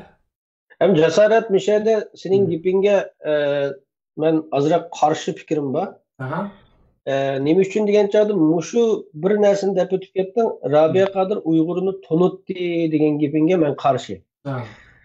Bir inson bir millatni tanitolmaydi. Yilg'u Rabia Qodir ekan, har qancha mushu hukmni xalqimiz aniq bilish kerak-ku. Rabia Qodirning Uyg'ur xalqini tanitishga to'hfasi bo'ldi deyish to'g'ri. Ama Rabia Qodir Uyg'urni tanıt emas. Vatandagi shu zulmning ichidagi xalq, shu to'kilayotgan qon, shu azob chekayotgan xalqimizningki qonlari, jonlari, shu azoblari tanıtdi. Bu birinchi. Agar shu yerda shu azob chekayotgan xalq bo'lmagan bo'lsa, shu Xitoy haliqi bir 5-6-10 yil nayt erkin bir qo'yayotgan vaqti bor bizning Uyg'urlar. Radio televiziyalarimiz, nag'ma navolarimiz jarangishib yurgan, o'shku maqam yayrab yurgan. Qayerda qarsak kecha kunduz ham o'choqlarda men moya qiynib chiqqan vaqtlarim vatandan ayrilib anglaydik hamda. O'sha zodi uyda tamoq etmay ko'chada yeydigan darajada bayashatchilik, bütün adam şu restorandan kirmaydigan darajada mushundaq nag'ma navo bo'lib ketgan bir vaqtlar bor. Boyi bir sanglar deb o'tdinglar, o'sha Abdurimjon dedi, Xitoydan ayrilishni o'zining orzusimi qilib baxmagan, davomli shu Xitoy vatanga berib, ashada xuddi bir jungoning tuxrasidek rohat berib kelishlar uchun busimi mustaqillik davosininki yo'linishininki boshqa yerga qiyib ketib qolganlarga sukut qilganlar bor masalan Uyg'urlarning orasida. Ham mushundaq bir davr bo'ldi. Shu davrdek qo'yib bergan bo'lsa, Uyg'urlar shu qon to'kilmagan bo'lsa, shu Barin voqeasi, Barin inqilobi bo'lmagan bo'lsa, G'ulji inqilobi bo'lmagan bo'lsa, Urumchidagi qirg'inchilik bo'lmagan bo'lsa, Yilg'u Rabia Qodirga xili so'p ketsa, bu Uyg'urni tanitolmaydi. Ashadagi oqqan qonlar tanitdi buni. Bu bir. Ikkinchisi, dunyodagi Xitoyninki burun Xitoyni ojiz bir davlat, faqatli bir inson ko'mulidan jiq inson bilan to'lgan bir bazovoda ko'rib qolgan G'arbninki siyosati Xitoyning bag'asini tahdid bo'layotganligini his qilganligidan xuddi shu Barin inqilobi qurolliq rasmiy bir mustaqillik urushi bo'lgan bir inqilob tonilmay qolgan, ammo G'ulji inqilobi azroq tonitdi. Uning lekin Urumchi voqeasi tadrijiy tonitdi. Demak, bu yerda dunyoning taraqqiy qilishi bilan bu ommaviy taratqular, sosyal medianing taraqqiy qilishi, fan texnikaning taraqqiy qilishi va dunyoning siyosatininki barabar Xitoyning tahdidini his qilishlar bu Uyg'urning tonilishiga sabab bo'lgan narsa. Shu Rabia Qodir tanitdi degan gap bu xato tushuntirish. Chunki Rabia Qodirning to'pisi yuqori, ammo Rabia Qodir tanitmadi. Agar bu yerda Rabia Qodir tanitdi deydigan yerimiz bo'lsa, masalan Dünya Uyghur Qurultayı davamlı muşun dep kelyapti. Biz Uyg'urlarni andaq tanitdik. Biz manda tanitdik. Dünya Uyghur Qurultayınınki qaysi raisi prezident bilan ko'rishibdi. Ama Rabia Qodir ko'rishgan. Hozir masalan agar bir Amerikaninki bir yuqori darajalik siyosiy yo'li bilan yoki shu vazifada o'tirayotgan birisi bilan ko'rishishlar butun Uyg'urni tanitish yoki Uyg'urning davosining hammasi shu bo'ldigan bo'lsa, oxirgi bir necha yil ichida Virginiyadagi Furqat Javdat, ya'ni dadasi bilan biz yaqin o'timiz, Javdatning o'g'li Furqatchilik Uyg'urni tanitgan bir Uyg'ur az hozir. Nima uchun degan chog'da Furqat faqat o'zininki ba'zi Uyg'urlarga o'sha Furqatning aqsini gap topadi ekan, sen Uyg'urning davosini qilmay, onangni qutuldirishning davosini qilma. Ammo bu yerda bo'layotgan narsa bir onani qutuldirish uchun qilingan to'hfa butun Uyg'urni Amerikaning tashqi ishlar ministri Pompeo, ya'ni butun Uyg'urni qabul qilgandek bo'ldi. Javdatni to'xtamay qabul qilib, necha qitim ko'rishi butun Uyg'ur millatini qabul qilganligi bilan teng bu siyosiy sahnada. Demak, bu yerda har bir insonning o'xshamagan to'kpilari bor. Rabia Qodirmi shu to'kpi qo'shqanlarning jiqroq to'kpi qo'shqanlarning birisi. Xolos. To'g'ri. Ammo birinchi ko'rsatgan nuqtamga tamoman qo'shilaman. Ya'ni ma'lum bir shaxsni Uyg'urni tunutdi deyish tamoman xato. U vaqtda men endi to'mtaqil deb o'tdim, Rabia Qodir tunutdi deganimda bu ayolni kim shu Uyg'urni tunutishga to'kpisini ko'zda tutdim. Endi Uyg'urni kim tunutdi deganda haqiqatan vatandagi shu qon to'kkan 100 minglagan qarindoshlarimiz, zaten millionlagan qarindoshlarimiz dunyoga tunutdi. Ama onundan burunmu aşağı kan töküşler boğan. Ama tezle besilip ketdi. Birisi puchur devri emasdi o çağlarda. Puchur asan çıkmaydı. Xitay puchurni qamal qalbag'ashqa puchur çıkmaydı. Yani birisi chet elda bizga vakillik qilib yurganda ayliqningdek Xitoy paras ma'qul qiladi. Endi Rabia xonim chiqqandan keyin masalan Urumchi qirg'inchiligi bo'ldi va boshqalar bu vaqtda endi bir chet ellarning xalqaroning bir millatni qabul qilishida, tunishida oldi bilan ularning liderini qabul qilish qilmasligining cho'ng roli bor bu yerda-ku. Masalan, u mezgillarda masalan Isa Yusuf Aliptekindagi uzun yillar Uyg'urning lideri deb juptiki, ammo Turkiyadan chiqolmagan g'arb ellarniki ishqa Amerikaga beribdiki, birisilar bilan ko'rishgan 70-yillar dedimi bir ishlar baki. Ammo Rabia xonim chiqqan davr Uyg'urlarning qarshilik kuchi kuchaygan bir davrga to'g'ri keldi. Shuning mos holda qurultay deganni kuchaytgandan keyin Uyg'urlarning bir nimasi borki va xalqaro vakillik organi bor ekan deb, shularning Uyg'urning vakili tariqasida masalan prezident Bush qabul qildi. BDTning aşağıdaki baş katip qabul qildi. Mushlarning hammasi Uyg'urni to'niganlik. Ya'ni masalan bir millatning bir lideri yo'q bo'lib, u millatni qirib etgan taqdirda bir hukumatni bayonot e'lon qiladi, Xitoy hukumatini ayblaydi. Ammo u millatning chet eldagi liderini qabul qilib, masalan Dalay Lamaga o'xshash Makiyada uni Xitoyga qarshi atom bombadan kuchli tasvirlab, manda so'zlar qilmagan bo'ladi. Shunga Rabia xonim tunutdi deyish xato, ammo Rabia Qodir xonimning Uyg'urni tunutishda qo'shgan hassasi haqiqatan noyat yo'q. Buni chuqur e'tirof qilishimiz kerak. Ben şu nuqtani demoqchi, ammo so'z iborada ifodalashda Rabia xonim tunutdi degan gap albatta xato. Bunda deyish bo'lmaydi, chunki shu xalqimiz tunutdi, qon to'kkan millatimiz tunutib kelyapti hozirgacha. Mushqatim Uyg'urniki dunyoning bunun qishqaga nagil bas Uyg'ur deganni bilib ketishi, shu lagerlar masalasi tunutdi, shu Uyg'urlarning hozir kam ko'lamda qirilishi tunutdi. Xitoyning rezil qirg'inchilik siyosati tunutdi. Hem müşahede sen Dalai Lama'nın gepini çıkarıp kaldın. Ait yaxşı bir neyim oldu ama bu şunun bir nasıl demekçi.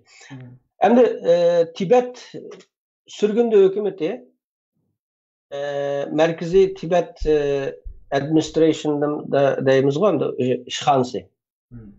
Darussalam'daki. Mesela Amerika hatalaşmışsam 17 milyon dolar meblağ ajratdı Amerika hükümeti. Nima uchun Dalai Lama dunyoda mushunchilik olqishga erishdi deganni hamda nurg'un insonlar analiz qilish mumkin. Xuddi men shunga o'xshash bir analiz qildim. Nima uchun bizning Uyg'urlarningki bir lideri bunchalik dunyoda nopusga ega bo'lolmaydi degan yerda biri bizningki xalqimizdan deydigani bu bir diniy lider bo'lg'achqa bütün Tibetlikler bunu dini itiqadi jihatdan Lama degashga bunga cho'qingandek qiladi. Xuddi o'zlarining bir payg'ambaridek ko'rib deganni javob berdi. Uni balkim bir sabablardan bo'lishi mumkin. Yana bir narsa nima degan chog'da Dalai Lama qandoq bo'lsin bir davlat odami edi u. Shu Tibetdan qochib chiqqan vaqtida bir davlat odami edi. Bu bir.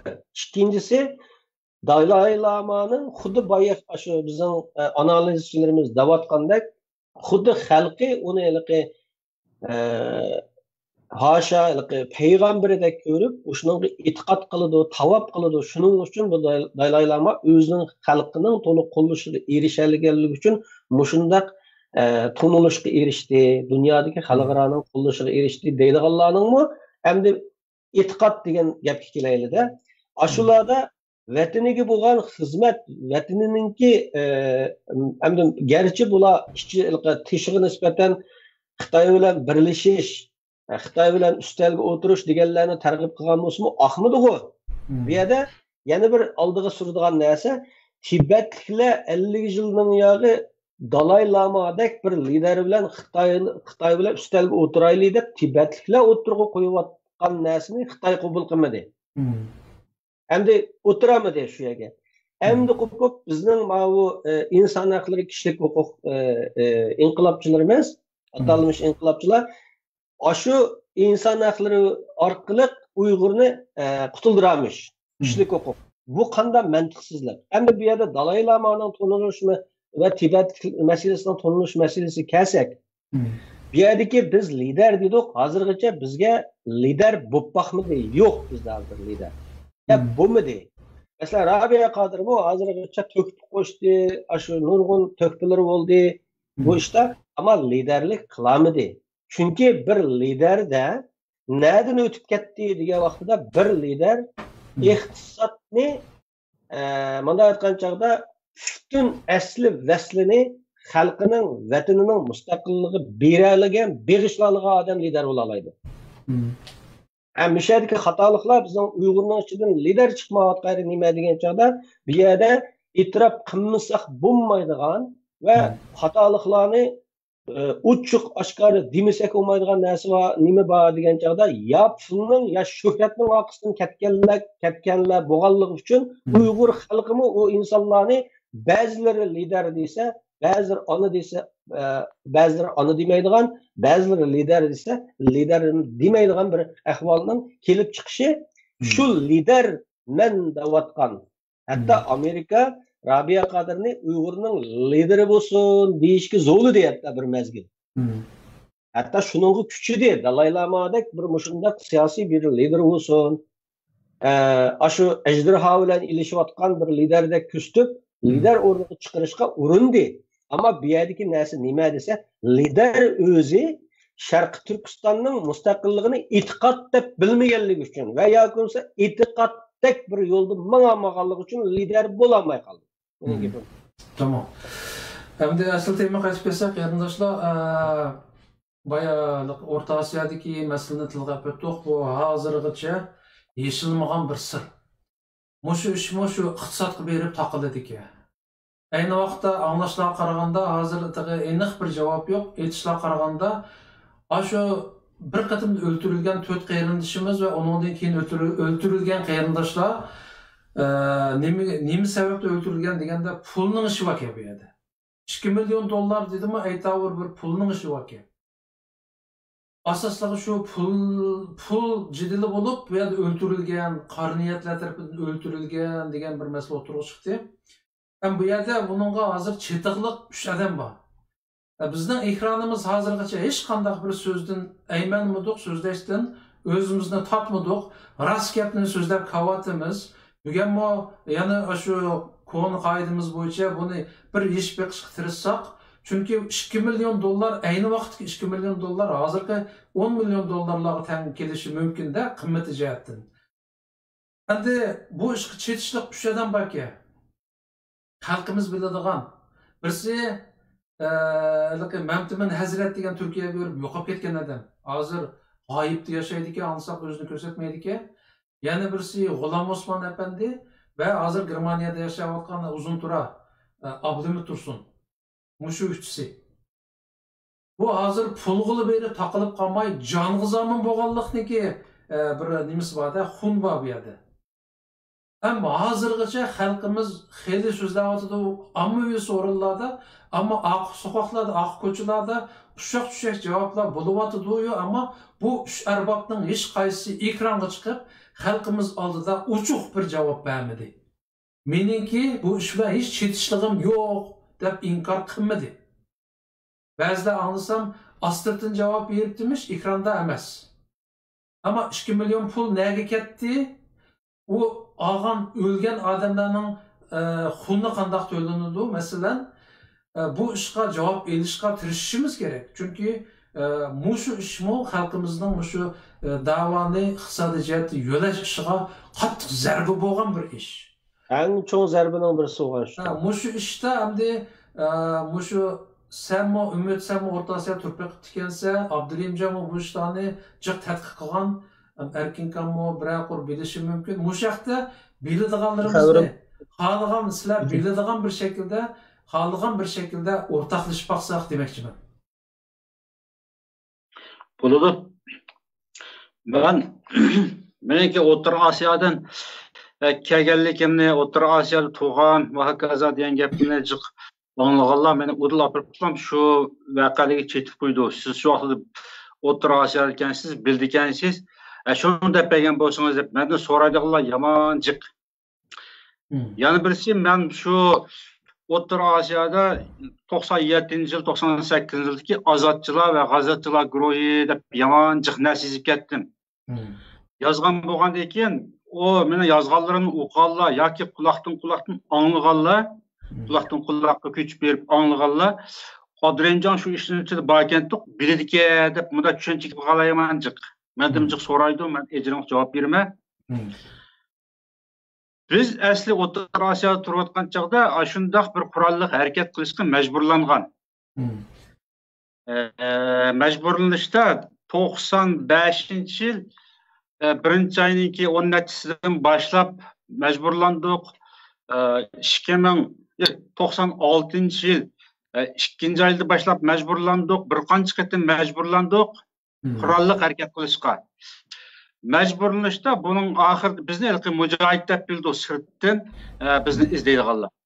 Ular bizni mujohid deb bilishda qandoq danqimiz chiqib ketgan deganda biz 94-yil 6-oyning qanchınchi kunisi bir guruh 10 necha odam biraqlam yolg'on yapında sayohat shirkatidan pasport ishlab yolg'on dokumentlardan pasport ishlatib Qirg'izistonga chiqdik. Chiqqandan keyin biz Qirg'izistondan siyosiy panoh talab qilmaymiz deb iltimos qilsak, u yerda siyosiy panoh qabul qilmaydi Xitoyga qarshi. Biz o demokratik davlat bo'lgandan keyin qabul qildi deb o'ylaydik. Qabul qilmaydiga shuning bilan bizni gazetda e'lon qildi bizniki axborotimizni. Moskvadan kelgan bir muxbir, Yaponiyadan kelgan bir yapon muxbir şu 94-yil 6-oy ichida ikki cho'ng davlatning muxbirisi bizni ahvol egallab ketib gazetda e'lon qildi. Gazetda e'lon qilishda bizniki Uyg'urlar Xitoy sepilni, Xitoy chegarasini buzib chiqalanadi deb mavzu qo'yib yozibdi. Yozgandan keyin Germaniyaning Janubiy German gazetida bir donliq gazeti bor. Süddeutsche Zeitung'da. Bu gazetning o'zi Moskvadagi gazetdan naql elib Uyghur kurashchilari Xitoy chegarasida qurolli kurash qilyapti deb menda mavzu qo'yib xabar chiqqan ekan. Shuning bilan bizning danqimiz Yamanbek ayirib ketgandan keyin andan keyin bizni izlaydigan jihatchilar chiqdi, Rossiyaniki KGB'lari chiqdi. Har turli hatto Xitoymo bizning vatandan inqilobiy ruhga ega kommunist kadrlarini chiqartdi. Bizni inqilobga qurolli inqilob tashkillashga. O yomon jiq voqea bo'lib ketgan. Men o voqeani mo kitobga, oxirgi kitobimga yozdim. 6 bab yozdim. Mau Aqchadirdan Aqsaroygachilik 25 yil mening o'qigan bosh kitobda bu voqeani tafsili yozdim shuni hammani. Hatto shu munosabatlik turmaga tushgan orimizdagi odamlar KGB'ninki qullan zaharlanib o'ldirilgandan tortib men bu kitobga yozdim. O'zim bağışlanan hammani. Endi oshundoq majburlangandan keyin biz O'rta Osiyoda qurolli harakat tashkillab Xitoyga qarshi urush qilishning o'zi O'rta Osiyodagi Uyg'urlarning vaziyatini butunlay barbod qildi deb qaraymiz. Birinchi O'rta Osiyodagi yerlik Uyg'urlarni vayron qilamiz. Ikkinchi O'rta Osiyoda vatandan chiqib tijorat qilayotgan Uyg'urlarning iqtisodiy mulkini vayron qilamiz. Yo'l vayron bo'ldi. Xuddi hozirgidek bo'ldi degan gap. Biz shuningga turib biz bu qurolli harakat qilmaymiz. Bizni axborot qilganlar xato axborot qilib ketdi. Biz asli mana dokument, saxta dokumentlardan qechib chiqqan odamlar qurolli urush qilib chiqmadi, hech qanday ishimiz yo'q bizning deb bir qancha yil mushunda müküp yoshdik mushunun bilan. Ondan keyin eng oxiri men 97-yil 3-oyning 7-kunisi Sovet İttifaqı'da ben bütünlüğü üzülüp keçip Germaniyaga keldim. 97'nin 3-oyning 7-kuni. Men şu O'rta Osiyoda barchaqda yana 96-yil onun o'zida bir qarindoshimiz vatanga berib, vatandagi turmalardagi mujohidlar bilan ko'rishib, aloqa olib chiqdi. Onun mush kitob yozyapti, mush kitobdan chiqdi. Mushu Aqchadirdan Aqsaroygacha 25 yil men o'qigan kitobda 10 voqeam bor. O qarindoshimiz vatanga kirib, turmadagi mujohidlar bilan ko'rishib, yenip çıktı O'rta Osiyoda darhol odamlarni tashkillab turinglar, Abdurahimlar boshqa yoqqa ketmasin. Adamlarni chiqib turinglar, biz pat yaqinda O'rta Osiyoga chiqimiz, qiladigan ishimiz bor deb gap aytib berdi. Shuning bilan bu O'rta Osiyodan darhol chiqatmasak bo'lmaydi ekan deb biz bu ishni xohlamaymiz.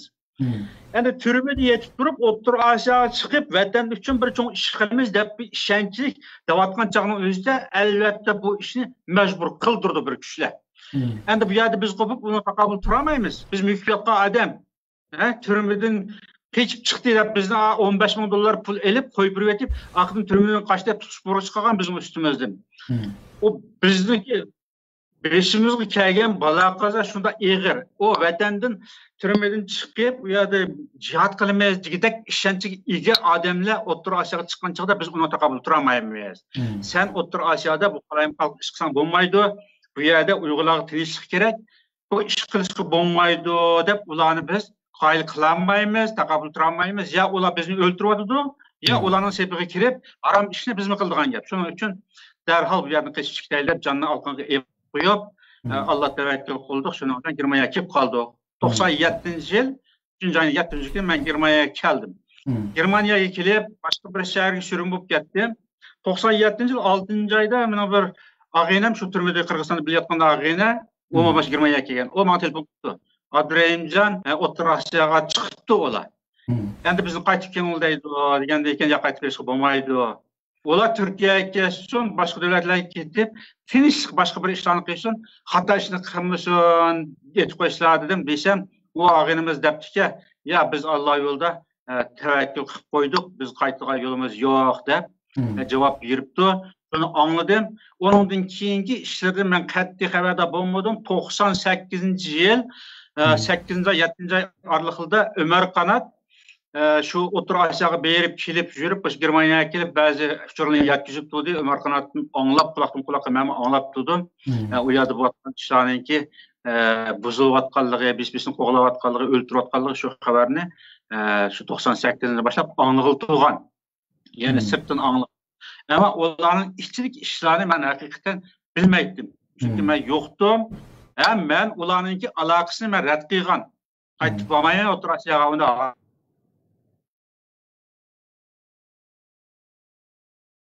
Ovoz uzilib ketdimi? Abdurimjonning to'g'ri sal chatoq. Og'ayni ketib qolganda qilibdi. Hamda uzilib qoldi. Abdurimjon.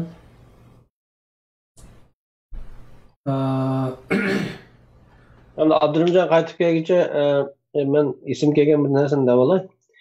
Endi shundaq masalalarda xalqimiz haqiqatan nihoyatda aldandi, ahmoq qilindi. Abdurimjon qaytib keldi. Qani Abdurimjon. Abdurimjon sen uzilib qoldi hamda qaytib so'zlar 2 minutdek uzilib qoldi gaping.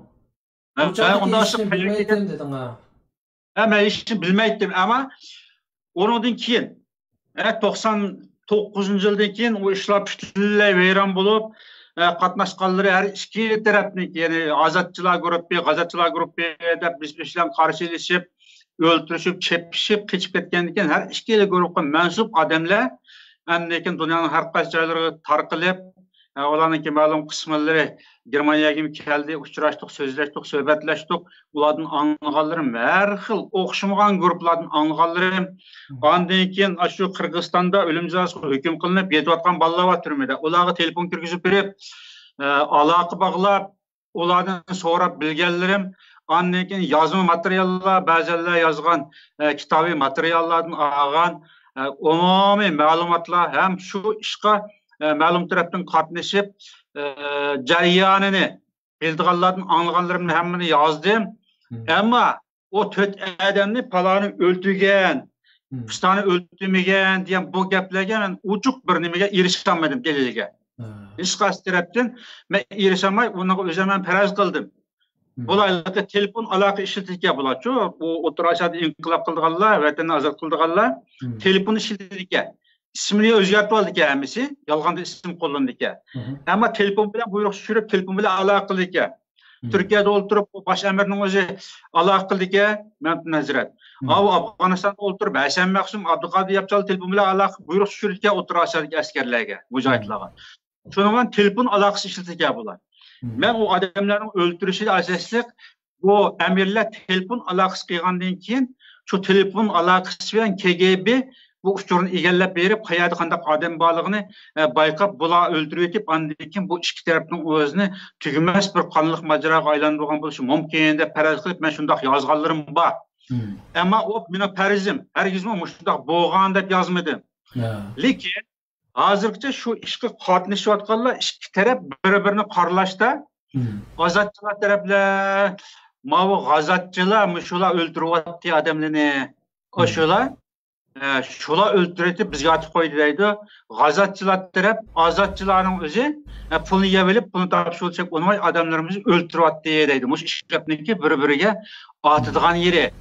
Ammo uni rasmiy qo'ldan tutib kim o'ldirdi bu odamlarni? Bu ishlar shundoq bir ig'voga aylanib ketganlik. Hamma yerda bir-birini tillab, hatto men ko'rgandim naq maydonda to'pponchani etib o'ldirayotgan deydiganlarmi bor. Rastlar bo'lganmi desa, men amaliyot yo'qdim, ammo anglagan deyim. Yetkin aynan anglagan deyim deb, mushunda ko'tarib rivoyat qilib yurganlar yamanjiq bu ishni. Shunga men o ishni anglagan bo'yicha, faraz qilgan bo'yicha kitoblarimga yozib o'tirib qo'ydim. Lekin men o'shan tafsilotini men bilmayman. Ammo iqtisod tutgan bir qarindishimiz eng oxirdaroq iqtisodni men tutgandim deb shu turib tushib ketgan, bu yerda ishga munosabatlik. Turmada bir qancha yetib chiqqandan keyin andan qochib yurib g'arb dunyosiga kelgan bir qarindishimizni men jillab suhbatlashib, mushuni zodi bir ezib-tezib deb qilgan bir yeri chiqamdi deb jiq surishti qildim. Faqat eng oxirida $20,000 pul qolgan deydi. Mening qo'limda $20,000 pul qolgan. Shu pulning o'zini yeni bir qarindishimiz o'tkazib men tutqun ishga yomon xavf ostida turyapman, men saqcha izlayapti. Shu vaqtning o'zida yeni bir qarindishim o'tkazib $20,000 pulni. Dedi, o qarindishim hozir Angliyada. Endi demak, o bildig'ini shu meningki bildig'inim 300 qancha ming dollar edi, shunda pulni men jiqqandim deydi. Men tutqandim, shu pulni miltiq oldigan yerga berib, bolalarni boqadigan berib, askarlarni nima qilib yemek içmeklerini, öy icarət etib turgan, mushda ishlarga ishiltib, oxirida ishlar buzilib, qechib, hammasi qizib ketib, hamma taraf ketib qolgan chog'ning o'zida mening qo'limda qolgan shu $20,000 pul diye. O boshqa yilqi millionlab pul degan undaq pullardan mening xabarim yo'q deb, mushu gapni nurg'un qaytib menga deb berdi. Uni men kitobga yozib jo'mirdim, o tayin yo'q gaplar ekandi. Avval mushu mening bildig'inim. Lekin bu shu Abdurrahimjon shu men so'zligimni mushundaq bo'lgan bu ish, mush rost davomayman, ammo men anglag'inimni. Abdurrahimjon mishada bir kichik bir nayt qisqa bir savolim bor shu masalada. Hammanglarga endi mana shu saknaki. Endi bu yerda xalqimizningki inqilob bo'lgan tashnaligi, ya'ni xalqimizning mustaqillik bo'lgan tashnaligi bo'g'ashqa bu yerda shu qo'shinga qatnashadigan askar chiqdi. Shu berilgan ionalar, pullar chiqdi. Bu yerda demak xalqimizningki mustaqillik bo'lgan tashnaligining qanchalik kuchliligini o'tirib qo'ydi. Ammo mishadagi bo'lgan eng og'ir ziyonni qanday qaraysizlar? Masalan, men sizlardan shuni anglag'im kelib qoldi. Endi bu ziyonni men azroq sharhlab qo'yay. ziyon to'g'risida. Shu xalqimizga ziyon bo'ladi deb biz 95-yil 1-oydan boshlab jihad qilishga, inqilob qilishga qissak biz unutdik dedik-ku, endi biz majburlandik o'sha ziyon bo'ldi. Bu ziyon bak og'ir ziyon. Aviam men gapini qilgan qarindishimizning deb berishicha, shu vaqtning o'zida vatanni ozod qilgan shular deb meniki shu pul yig'diganlarga, pul ishlariga mas'ul bo'layotganligimni anglaganlar, ba'zilar pulni $10,000, $15,000 pulning o'zini xolta qochilab, o'yliga tashlab o'tib, shu dollarni kechis kelib, o'yliga tashlab o'tib. Undan keyin darvozani bum uryapti deydi. Taloga chiqib qarasam, hani poker binası tushgan, shuni bu nima deb olsam, ichida pul chiqdi. Darvoza ochib qarasam, sirtda hech kim yo'q deydi, kechikdi deydi. Ya'ni biz oshkorni qilmayli. Biz mana shu pulni bersak, bu qarindishimiz favqulodda tutilib qolib, bu yerda ixra qilib qo'ysa, biz bularni qilamiz deb, o'zini yo'shirinib pulni mo'shundoq berayotganlarni bor deydi. Ya'ni shunchalik yana qizg'inligi xalqimizning. Ozodlikqa, mustaqillikqa, bir mustaqil Uyg'urning davlatining qurilishiga shuncha fido qilgan. Endi sen nima degan chaqda kishilar oshunda xilqi oldinda bo'ri keldi degan hikoyaga o'xshash-ku. Bo'ri keldi bo'lib, biz oldin deganmiz. Bular xoinlar qildi ekan bu ishni. Endi o ish mag'lub bo'lgandan keyin ikki taraf ishlashga xoin, josus deb otdi. Mollalar josus dedi, ziyolilar, vatanchilar josus dedi, bir-birini josus xoin deb otgandan keyin endi keyin xalqimiz qanday tushundi? Bu ishni zodi qilinmaydi deganlar xoinlar qildi ekanda. Xitoy maxsus o'rlashtirib qo'ygan xoin josuslar Xitoyga go'rib tushib qolgan yoki Xitoyga ishlaydigan josuslar qildi ekan deb xalqimizga haqiqiy bir qizg'inlik o'chdi degan gap. O'chdi bu bir masala. Eng cho'ng ziyoni. O'rta Osiyodagi Uyg'urlar qanday qolib tushdi? Burun Uyg'urlarni ikki xilga ayirdi. Yerliklar Xitoyliklar deb ayirdi. Xitoyliklar degani shu 62-yildan keyin 64-yildan keyin chiqqanlarni Xitoyliklar deydi. Yerliklar degani shu atam zamondan Almisaqdan boshlab Saidiya davlati qarxonlaridan boshlab ashar yashab kelayotgan Uyg'urlarni yerlik deydi. Shu 98-yildagi voqeadan keyin bu O'rta Osiyodagi voqeani terrorist harakat deb butun Rossiyadan tortib O'rta Osiyo, Xitoy hamma shunday muqimladi. Terrorchilar yandagi butun Uyg'urlarni Uyg'ur terroristlar deb atadi. O ilki yerlik Uyg'ur, Xitoylik Uyg'ur deyilgan unda ayrimisi yo'q. Uyg'urlar bo'lsa terrorist deb ma'liga do'qmishqa to'sab qo'yib turib kimlik tekshirishga qadar keldi. Hatto aşağıda kimligini endi epmamagan yerlik Uyg'urlarni, ya'ni aşağıdagi garajdan Uyg'urlarni turmuga so'yib qo'ygan ishlarmi bor. Sen bir adresin falan yasa bana da to'lab qo'yib turib chiqqaniga. Andan keyin kimligini keltirib uydan. Shuning bilan ayadi ishtirok qilib, sen kimlikni nima qilganing epmangmi deganda. Munda kuni ko'rganlar bor. Hatto darhol qiziq bozor tutib Xitoyga o'tkazib berayotgan Uyg'urlar bor. Xitoyga o'tkazib berib ketgandan keyin bir qancha oy uyga yetib ketib, Qozog'istonning elchixonalari aralashib yurib, tuqqanlar berib, turmun ochib kelgan. Bunda ishlar bo'ldi. Ya'ni ziyon bu. Uyg'urlar andan 2002-yil To'rbazorga o't qo'ydi. Shu Qirg'izlar qo'ydi, iqtisod ziyon tortdi. $300 million kuyib ketdi deb shu vaqtda xabarni biz gazetga yozdik. Milliy qurultay gazetiga shuni yozdik. Taxminan $300 million. Andan keyin Olmaotadagi Baraxolka bazarini Uyg'urlarning qo'lidan tortib oldi. Yana cho'ng Toshkentdagi Ipodurum bazarini Uyg'urning qo'lidan. Onima egisini 15 yillik kesib etib, o bazarni tortib oldi. $100 million xarjlab sog'an bazarni tortib oldi. Uyg'urlarning qo'lidan mushunda iqtisod, ya'ni qancha 100 milliardlik iqtisod Uyg'urlarning qo'lidan chiqib ketdi. O'rta Osiyo bozori Uyg'urning qo'lidan chiqib ketdi. O'rta Osiyoda yashayotgan garajdan Uyg'urlarning yuraklik muammoga keldi. Hozir shunda hatto O'rta Osiyodagi Qirg'izistonning ba'zi shaharlarida xuddi Urumchiga o'xshash, vatandagi bozorga o'xshash kamera qo'yildi. Mahallaga yoki 100 ton kamera qo'yildi. Shunday darajada Uyg'ur nazorat ostiga oldi. Ya'ni O'rta Osiyoga biz borolmaydigan holatga keldik. Berib qolsak tutib olib Xitoyga o'tkazib o'tdi bizni. Shu darajada ziyon tortdi. Uyg'urlar bir uzoqlashib ketdi. Ya'ni vatanning chegarasidan Muşu 98-yildagi azodchilar bilan g'azotchilarning harakatininki ziyini bilan Uyg'urlar bir ajralishib ketdi vatandan chegarasidan. Ha? Mana mening olmoqchi bo'lgan javobim mishadi. iqtisod hal bo'ladi. Iqtisod deganda yana xalqimiz vijdoni, g'ururi, vatanga bo'lgan ishtiyoqi, bu ozodlik, mustaqillikka bo'lgan g'oyasi bo'lgan insonlar nasl almashish orqali yanala bu iqtisod hal bo'ladi. Yana millatimizni uyg'otish, millatimizni qaytadan bu mustaqillik ruhiga yetaklash orqali yanala askar bo'la oladi bizning xalqimiz. Ammo negizlik yeri masalan biz hozir qo'rqib askar bir fursat sharoit hozirlansa biz mushunchalik xatoliklar o'tgan bo'lsa-mu uni biz hech qanday savol so'roq qilmay turib yana sumkamizni ilib xo'jinimizni tayyorlab mangimiz shu urushga. Hammamiz shu ideyada. Ammo bu yerdagi masala eng cho'ng ziyon Sharqi Turkiston mustaqillik davosi inqilobiy qita atlab ketdi. Hatta ikkita atlab ketdi-da. Men bu yerda eng og'ir ziyon Sharqi Turkistonning jo'grafiyasidan uzoqlashtirildi.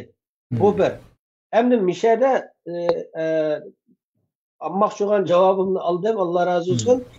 Endi xalqimizning bu yerda nimani his qilish kerak? Xalqimiz nimaga diqqat qilish kerak degan joyda hayron qolarlik tarafi mana mushunchilik ziyonlarni epkagan, mushunchilik rezillikni epkagan insonlar yana aymanmay nimani nin qildim deb shu siyosat saknining ichida ovozi chiqayotganligiga men endi nima deyishimni bilmayman. Hatto siyosat saknisiningki xiloflarning ichida o'rinayotganligiga mush insonlarning. Masalan, mayli ozodchilar, g'azotchilar deyli, shu Hasan Mahsumlarning Uyg'urlarning shu turayotgan, shu qo'shin turayotgan ya Pokiston armiyasi tarafidan portlatilishda shu yerning o'rnini kim egallab kelib, Amerika istixborotiga kim yetkazdining zo'rg'ini zo'rmatdi bizning Uyg'urlar. Shu insonlar hali ham mushu tashkilot bilan Uyg'urning da'vogarman deb aymanmay, izzat atmay, yüz deganda bir insonda g'urur, insof bo'lmasa, bu insonlar yana izzat atmay chiqalaydi ekan. Ammo bu insonlardan insof kutish mumkin emas. Ammo xalqimizning hushyorligiga men hayron qilyapman-da. Bu yerda nima uchun mushu insonlar bilan, hatto bunda insonlar bilan Aşağıda bir qo'shinning qo'mondonlari, shu yerda bir qo'shinning portlab ketishiga sababchi bo'lgan bir insonlar bor bu yerda. Amerika milliy istixborotiga shu Afg'onistonga berib, masalan shu Umar Qanot berib, shu yerda Hasan Mahsumlarning o'rnini ko'rib, bilib, suhbat o'tkazib qaytib keldi. Biz shu Amerikada shu vaqtida shu milliy Amerikaningki milliy istixborotiga, CIA'ga shu o'rinlarning hamma nimani Amerikaning muxbiri bo'lib qolgan Umar Qanot. Az kundan keyin u yer portlatildi. Taylanddagi Uyg'urlar yana shu Umar Qanotningki oshkorligi bilan ularning o'rnini nima deymiz, mana xabarlar orqali oshkorlama, debtus oshkorligi bilan amaliyotda yoshirin pullaj qilayotgan shu chaqlarda shu Uyg'urlarni yoshirin iqtisodiy yordam qilib qutuldirish shaqqida chiqib biz manda ish qilyapmiz deb ko'zchilik qilish uchunmi yoki bo'lmasa qasddanmi bu yerda shu Taylanddagi Uyg'urlarning o'rni aniqlangandan keyin Xitoy askari aeroplani tutib ketdi. Mana mushtaq narsalarda xalqimiz yana mushu insonlarni da'voning ichida ko'rib hazm qilayotganligi odamga tushqisini keltirdi haqiqatan. Xo'sh. Ama o erkinka hamda ma sual to'g'riliq bize paranlaştık vaqti seninkini o'ylaganlaringni bağlab baqsaq. Bu sorunda cesaret munbirida hammamiz rast gap qiladigan nimani shakllantirdik. Hammamiz rast gap qilamiz deb chiqdik. Men qaranglarga qo'shib qoldim. Men dastlabtil degan, men siyosiy emas, tarixchi emas yoki bo'lmasa bugungi temadagi iqtisod to'g'risidagi nimada mening biladiganim nayt az. Abayqi bir temani, bir misolni sizlar o'tirib tashlagan vaqtinglarda misol uchun O'rta Osiyodagi yig'ilgan pulni qandaq yo'llar bilan qandaq bir voqealar bilan shunday bir yo'qolib ketganligi to'g'riliq aytganinglarda men buningga o'zimning shaxsiy ko'z qarashimni aytsam men anglagan ammo hech qanday bunga fikr qilish yoki bo'lmasa bir baho berish asosim yo'q shartimga to'shmaydi chunki men u davrlarda u yerda bo'lmadim u insonlarni men tonimayman desam xatolashman Abdulhamid Tursunni men taniyman u bir ziyoli u naiti hukumliq ziyoli edi uning ustiga vatandami ko'p insonlarni faoliyatlarga o'rinlashtirishda shuninki roli bo'lgan bu haqiqat 97-yildagi shu G'o'lji qirg'inchiligining oldi keyinida shu Abdulhamid Tursunniki o'z doirasida o'zining munosabati bor kishilar bilan birga mashrablarni o'rinlashtirganda shuninki kuchliq to'kis bo'lganligini anglagan men balkim Abdulhamid Tursun bilan bevosita og'inam bo'lmasam-u og'indochiligim bo'lmagan bo'lsa mening og'inlarimning og'inisi bu haqiqat bu rost gap qilish kerak mening u kishiga nisbatan hech qanday u ishlaridan xabarim yo'q bahom berolmayman bu bir yana birisi G'ulom Osmon akaning uzundan beri vatan millatninki ozodlik yo'lida o'zining ideologiyasini xalqqa yetkazayotganligi uchun men u kishi bilan yo bir oydin qetishmoqnim yo'q yoki bo'lmasa urug' tuqqandochiligim yo'q ammo mening shaxsan o'zimning hurmatim shundoq cho'nqur hozirmi shundoq hurmatim cho'nqur u kishining burungi o'tmishlardagi ishlariga mening gap qo'shadigan yoki bo'lmasa uni qiladigan hech qanday asosim yo'q biladigan qarindoshlarim o'zining biladigan tarafidan fikrlarini qo'ydi men shunchalik deyman endi shu narsani ya'ni kallamizdan saqit qilmasligimiz kerakki Xitoy bizning dushmanimiz intayin yiligar intayin vahshiy intayin rezil bir dushman butun dunyoning hatto Amerikaning qon tomirlariga singib kirgidek darajada shu hili o'ynay olgidek darajada dushman bu dushmanni oddiy chaqlab oddiy ko'z bilan yoki bo'lmasa bunda oddiy tafakkur bilan o'ylasak biz xatolashimiz bu dushman har xil o'yinlarni o'ynab chiqadi ta bugunga qadar mushu vaqt mushu sekund minutlarga qadar bizni hamma tarafdan faqat mushu eg'izda so'zlash qaynash bir-birimizniki burungi o'tmishlarimizdagi ishlarimizdan bir-birimizdan mushuning o'zidami ma'lum darajada bilib bilmay Xitoyninki bir ta'sirlari bor deb qarasak xatolashmaymiz deb qarayman biz asli hammamiz zehnimizdan chiqib atki kurashga tayyorlik qilishimiz kerakdi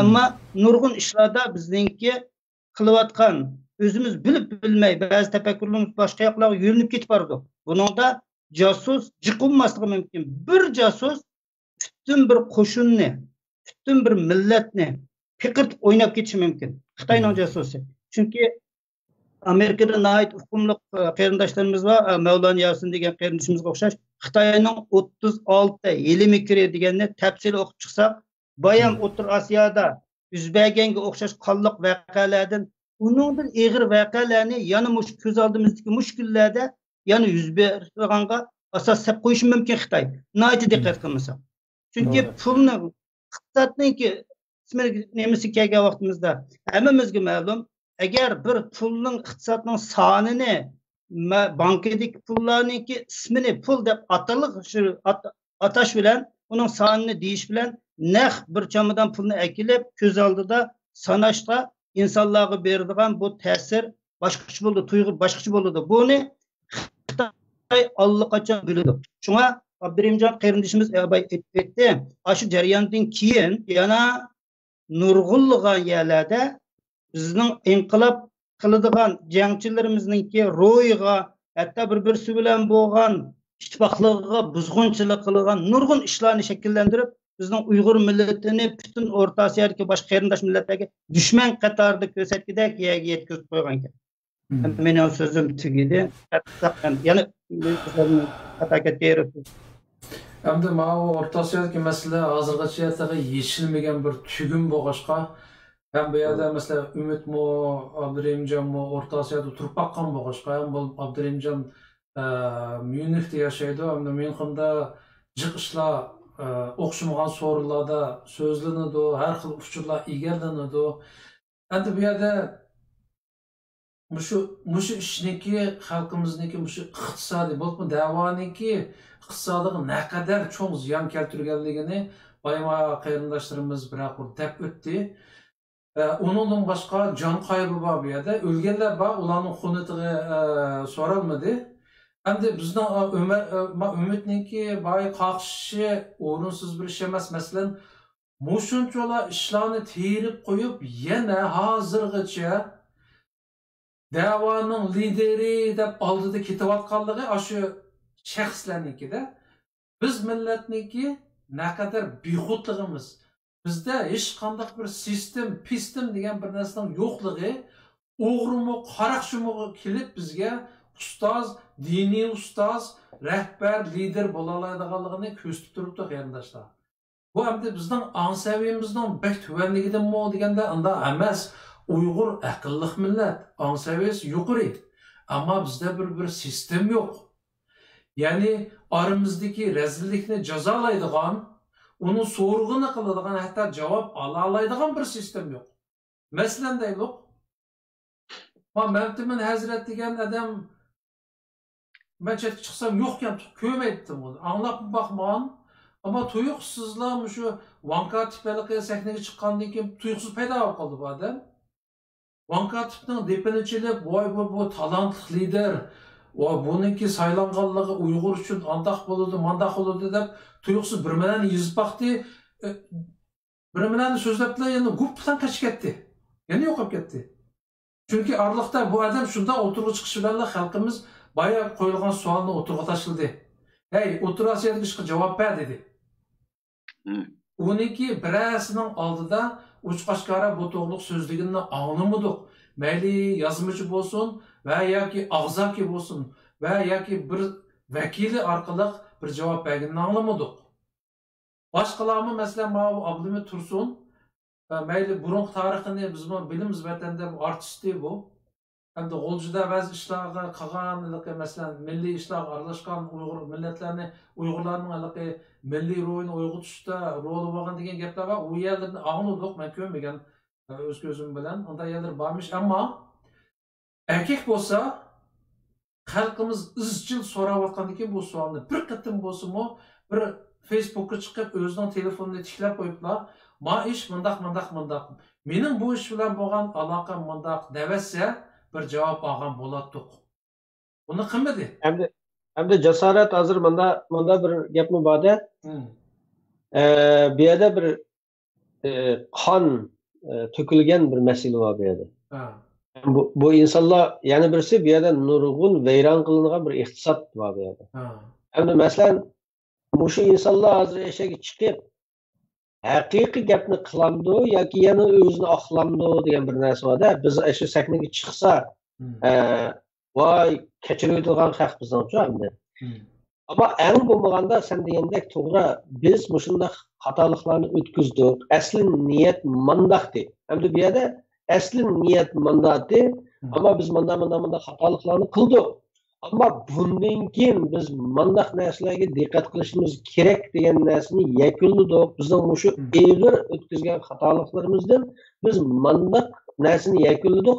Bundan keyin yana mushundaq narsalarda mushundaq cho'ng eg'ir buzg'unchiliklarning bo'lib ketmasligi uchun biz mandaq narsalarga diqqat qilishimiz kerakka hali desa xalqimiz bularni kechiradi yana. Ya'ni ko'ksqoni keng xalq bizning. Masalan, yaqinda Envercan Efendi İlham To'xta institutininki İlham To'xta o'zimi demagan gaplarni yozib ekib biz Xitoylar bilan birga oppoq-chappoq yashab ketamiz degan sapsatini setib qo'yib xalqimizning oldida kechirim so'radi. 3 kundan keyin xalqimiz kechiryapti.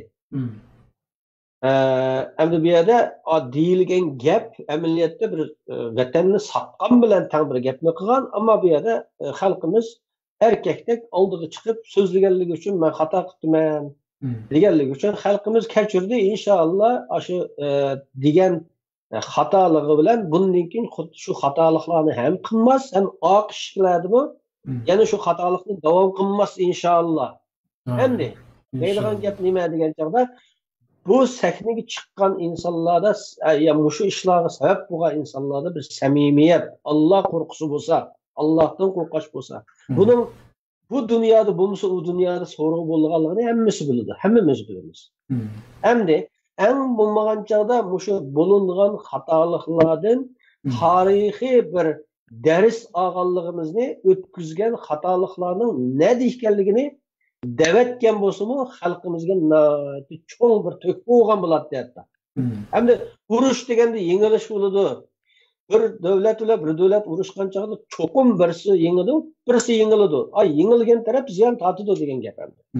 Ham biz hisobda shu urushni pozitiv tarafdan degan vaqtimizda birinchida xalqimizningki ruhiy ifodalarni ashada, ya'ni qo'liga qurol olmaydigan bir millat ekanligimizni o'zimizga bir ifodaladik. Buning bir pozitiv tarafi. Hamda negativ taraflari abay degandek asliga keltirilgisiz bir Sharq Turkiston davosini Xitoylar uzoqlashtirib o'tgan ziyini bo'ldi. Lekin yana shunday fursat kelsa, ashular o'tkazgan xatoliklarni bir davlat urushdan yengilgan vaqtida u xalqidan yengilligini, zaifligini yo'shirmaydi. Uni tarix va strategiyalarga kirgizib, biz falon yerda mundaq yerda yengilgan, falon yerda xatolik qilgan. Bundan keyin bundaq bu davlatning urush strategiyasi va bir millatning mustaqillik urushdagi strategiyani belgilashda muhim rol o'ynaydigan narsalar. Demakchi o'g'ayrimiz shu. Bu insonlarni yo'lga chiqib, Rossiyaga so'zlab, bir-birini tillab qo'ysa degan maqsad emas bu yerda. Maqsad o'tkazilgan xatoliklardan dars olish. Mening gapim. O'shada men ozroq bir misol qistirib qo'yay. Ümit nayt yaxshi dedi, xatolikni yakunlab bildirish kerak degan. Mana bu xatolik kimdan o'tyapti degan kitob, men buni 2009-yili internetda parcha maqola yozib 2011-yilda nashr qildigan kitob. Mushu kitobning o'zi mushu O'rta Osiyodagi ozodchilik, g'azotchi ish guruhlariga o'tkazgan xatoligi to'g'risida va kunimizdagi shu davrdagi mushu kitob yozilgan chog'dagi qurultayning o'tkazayotgan xatoliklari, Rabiya Qodir xonimning o'tkazgan xatoliklari qisman tasvirlanib, bu xatolik kimlardan o'tyapti degan mavzuni qo'yib nashr qilgan kitob. Mushu kitobda men bu ishki guruhni tasvirladim. Azatçıların özü bu dini eqim. Bular hech qachon bir inqilob qilishni, jihad qilishni o'rgangan haq emas, kasbiy askar emas. Mana bu azatçıların özü bu cho'ng olib kelsa bu ziyoli deymiz endi, yozuvchilar, shoir. Tövini universitet tugagan yoki mundaq bolalar qanday bo'lsin, vatan deyishni bildiganlar, vatanni ozod qilaman deyishni bildiganlar. Ammo bular vatan ozod qiladigan yoki siyosiy sohaning odamlari emas, yoki askeri sohaning odamlari emas. Har ikkala taraf nima qilishga loyiq degan chog'da yumshoq kuch bilan harakat qilishga loyiq. Diniy eqim masjid tabliq qilib, diniy tarafdan odam tarbiyalash. O'rta Osiyoda 70 yil kommunizmning ta'sirida, kommunizmning besimida dinsizlashib ketgan qarindoshlarimizga din o'rgatish, uyg'urchilikni o'rgatish, til o'rgatish ko'rsatib, mavti bilan majburiyati. Mana azatçılar eqimiga qalam bo'lgandan keyin qo'lda bular yezib, bo'lsa xalqaro shu g'arb taraflarga yezib, adbiy shaklda yezib, drama qo'yib, hozir mana Londondagi Azza Isa o'tganda shu Ilhom To'xti guruhi yomon tanqidlangan qarindoshimiz. Shuning o'zi London Angliyada bir ondan faoliyat qilyapti, Uyg'urlarni tonishtirishda naqsh usullan bo'lsa-mu faoliyat qilyapti. Demak, shu 98-yili shu guruhlar O'rta Osiyoga erib biz qurolli qism tashkillab vatanga bostirib kirib, vatanni 3 yil ichida ozod qilib, mustaqil Sharqiy Turkiston quramiz deb, shu ishni qilg'ichilik bular o'zining qo'lidagi qalam bilan harakat qilgan bo'lsa, qalam kirish qilgan bo'lsa, g'arb dunyosiga qarata Uyg'urlarni tunutgan bo'lsa, Uyg'urlarni siyosiy jihatdan yetaklashga bir yo'l ochgan bo'lsa, qila oladigan ish shu. Bular yumshoq shunchalik iqtisod bilan o iqtisod balki unchalik tushmasligi mumkin de. Vatan ozod qilamiz demiz haq bermaydi, jihad qilamiz demiz bermaydi haq. Unda qilmasimi? Shuningdan keyin qildi u. Shuningdan keyin qalam bilan yozdi, dunyo davlatligi berib, masjidlarga tabliq qildi. Shu O'rta Osiyo ishi buzilib ketgandan keyin dunyoni nariga tabliq qilib yurdi bolalar. Shu ishni qilgan bo'lsa, yumshoq kuchli qila oladi. Ular qila oladigan ishni qilmay, qilolmaydigan ishni qilib, nayt ig'ir barbod qildi deb yozganligim uchun har 2 yil taraf dushman bo'lib ketdim o'sha vaqtning o'zida. Har 2 yil taraf Ben hiç kalsın casus demedim. Bu kitapta hiç kalsın katil demedim, hiç kalsın casus demedim. Fakat özü kılanmaydıgan işini kıyğanlığı üçün hatalık kep çıktı. Bu bir hatalık boldu dedim. He? O şurada düşmanlık qandaki ondaki ben qattiq izlenip texim işkilep izleniş arqılı andaki ma kitapqa xelicik materiallarını kirgizdim. Ama elki adamlarını falan öldürüp atkan, monçik pulne peşketdi diye onda binası yok. Çünkü o doğruluk mende material yok. Demek ki hatalığını özü bayan qilish üçün emas. Ben bu hatalık ötküzüp qaldı bula hain emasdi, casus emasdi dep turib yozgan narsamga biz dakik vatan üçün, din üçün cihat qilib, vatan üçün biz g'azot qilamiz deb qurban bersak, bizni xato qildim sen deb mandaq düşmanlık qildi bana bular. Endi Abdurrahimjon, bu yerda ma kitapning kelib chiqib qoldi. Mening bir tavsiyam sana da mishada. Endi hozir ma davr dijitallashib ketib bordi emasmi? Ma elektronlashib, dijitallashyapti. Mening tavsiyam bu kitapni Türkiye'ye biz kredi kartımızla öğretip ya bu pul bu kitaplarını iliş şahsen Amerika'dan birisininki ya birisi buyurup gelgenlerden ekemisi başka bir yol yok kençe bunu. Bu şunu azıcık dijitallaştırıp muş halkımızga bu muş uyg'otadigan mushundaq kitaplarni aşı kitapga to'langan pulni aşı Türkiye'de qanchalik bahası şu bo'lsa shuni euroga, dollarga qancha deb mushuni azroq dijitallashtirib bir to'rdan setib oladigan uslubni qilsang bo'ladi deyman men. Ya bu kitapni şu Türkiye'deki ana kitapxona kitapni yoki do'konga qo'yib, setib pul emasmi, do'konning ijarasi var. Shular o'zi setib pishirdi. Aslında bu kitapni men o'zim pul to'lab bostirib aşağıya pul qo'yman. Ular o'zi ayadilqi pul olib, pul setib, pul yo'qligi bekorga berib, munda qilib qilyotdi. Dijital nusxası olsa hem dünyanın hem yeri agar lazımlar bo'lsa, men bor mushtaq bir yerni qilib qo'ysak, shu bir xalqimiz shuni o'qiydigan vaqtda tak qilib kirib bilashadin. Kitap Burun bu kitapni ba'zilarine to'g'ri qo'ygandan keyin sizlar o to'g'ri qo'yib qo'ysa, hamma kitapni setib olmaydi ekan, o 500 tal boshlagan kitapni o'zim kitapxonada jihib turib qoldi ekan. Ham yana bir usullar ba'zi qarindoshlarimiz yozibdi, ovozli kitap eng yaxshi debdi. O'tganda Osmonjon bir kitobini o'qidi-ku, o'qib tugatdi. Ikkinchisini tugatdimi bilmayman. Shu yaxshi usulchi shu kitobini o'qib birsi to'g'ri qo'yib qo'ysa, hammadan anglay oladi. Menga bir azroq maash bersang, men o'qib bersam bo'ldi bunisi. Maaş bo'lgan bo'lsa, uyda o'tirib o'qisam bo'ldi. Ya, mayada endi sen qoldik. Bir savolim bor.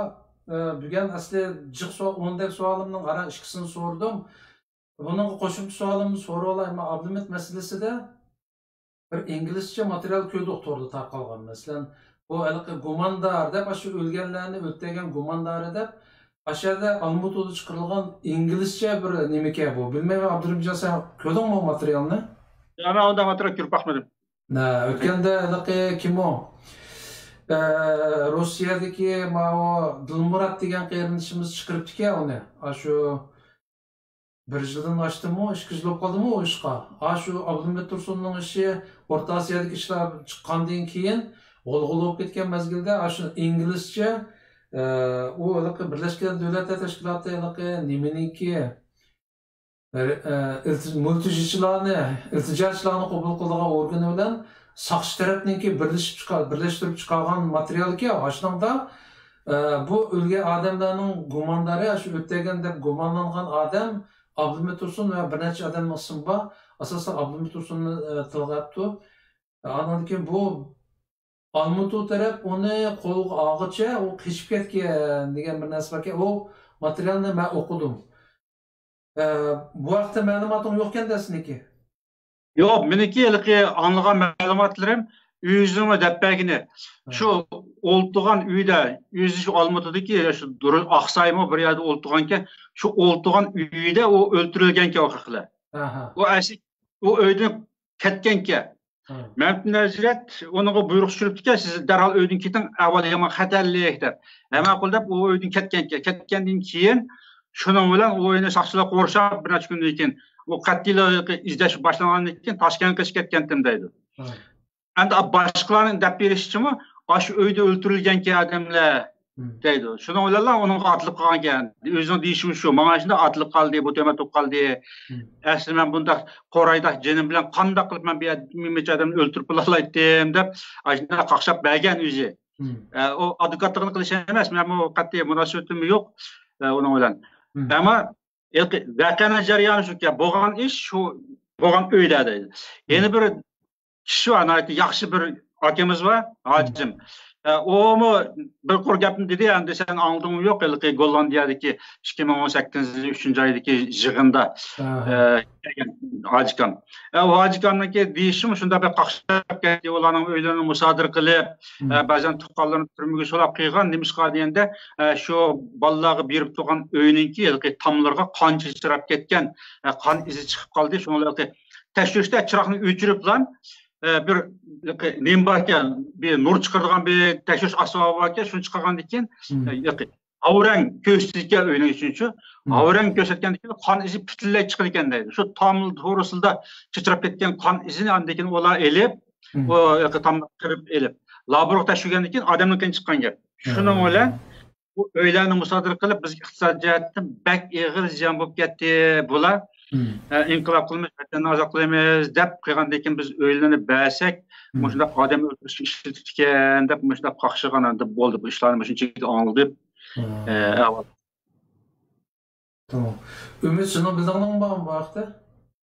Ya bu vaqtda mening toza xabarim yo'q bu ishlardan. Ondan sizlar ko'mabsizlar, o materialni men ko'rgan, o materialni to'g'ri qo'yib qo'yibdiki, hozir ham topqil bo'ladi. Endi shunga asosan men endi bu bola Abdurimjon degandek shu nimada Minutda atrofdagilarga anglatgan o'xshaydi, og'zaki, ammo xalqimiz bu ishning peshidan voz kechmaydigandek qiladi. Ya'ni qachon bir javob olguncha buniki so'rg'ini qildigandek qiladi hozir ahvolda. Shu munosabatli odamlar eng yaxshisi o'zlari chiqib xalqimizga ochiq oshkor holda bir tushuncha bersa, uni xalqimiz qaysi darajada qabul qiladi, u boshqa gap. Bu bir nima. Ondan boshqa men o tuvandim inkoslarga bir aql qarab baqdim ag'inlar. Mushu Afg'onistondagi ish bo'lsin, Olmutudagi ish bo'lsin va Taylanddagi va boshqa ishlarning hammasida mush Ömer Qanat degani bor. Mushu biladi hamma ishni tegi-tekdini deb yozibdi birsi. Mushuni bir qilib baqsanglar, Ömer Qanatdan bevosita bu so'rash imkoniyati bormi deb, u adash bilan shaxsan mening bevosita aloqam yo'q. Endi bayamo uning ismi tilga chiqib qoldi. Mushu sirlarning hammani shu biladi deydi. Rostmidi mushu gap? Mushu O'rta Osiyodagi qismiga men o'zimniki anglagan doirasam deb desam, shu 98-yillari Abdullah Tursun'un o yerdeki işqa məsul bolğanki, o məsul bo'lib yaxshi boshqarmagandan keyin, yana majrat olib chiqib belki ishlar olib ketgandan keyin Ömer Qanatni Mehmet Hazrat yalvarib siz berib, mush ishlarni o'ngshab keling deganki. Şu Ömer Qanat kim bir mazgil u yerga berib kelib yurib, shu mas'ul bo'lganmish hamda aşağıdaki ishlarga tartib kelishqa. Keyin o tartib sebep bulanmay, şunun bilan bular nihoyatda bek vahshiy radikal odamlarga hammasi mulk ko'tarib gap anglamayotgan deb qechib kelib mashad yumurqa so'zlab berib yurgan diye o'ylandi men o'z og'zidan anglagan. 98-yillari, 99-yillari shu berib kelib yurib qolgan ishlar endi. Buni Mehmet Hazrat onunga topshirganki.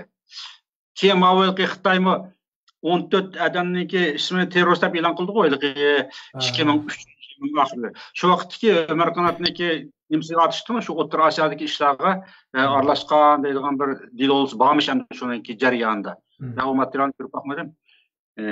Ashunchalik bilmayman. Men Taylandga ishlarga haqiqatan berib, u yerdagi badimi bilmaymiz qilib shu vaqtda Ömer Qanat oshkorlayotgan, gazetga muxbirga berib oshkorlayotgan deb shu 2009-yillarda bir yomon danqi chiqdi bu ishninki. To'g'ri. Ben nazaret endi bu mayli Ömer Qanat berib bu yerda ishga mas'ul bo'lsin, aralashsin, mayli endi biz bo'lsin, bu ishniki nimasi Mehmet Hazrat. Endi o Pakistan tarafga berib axborot egallab bergan chaqlarda Amerika, İran, Amerika Iroq urushi bo'lyapti, Amerika Afg'oniston urushi bo'layotgan chaqlarda Ömer Qanat Erkin Osiyo radiosining muxbiri shaklida borgan bu yerga. Bu shaxsiy bormagan. Muxbir shaklida berib bizmi shu vaqtda alqishlab ketgan Torbetli, shu Amerikan torbetini madilab tunji qatimliq yani urush muxbiri chiqdi aramizdan urush rayoniga berib axborot tarqatdi deb mishna bizmi qo'shib ketgan shu vaqtning o'zida shu Pokistonga yo Afg'onistonga berib xabar ishlab жүрген rost endi.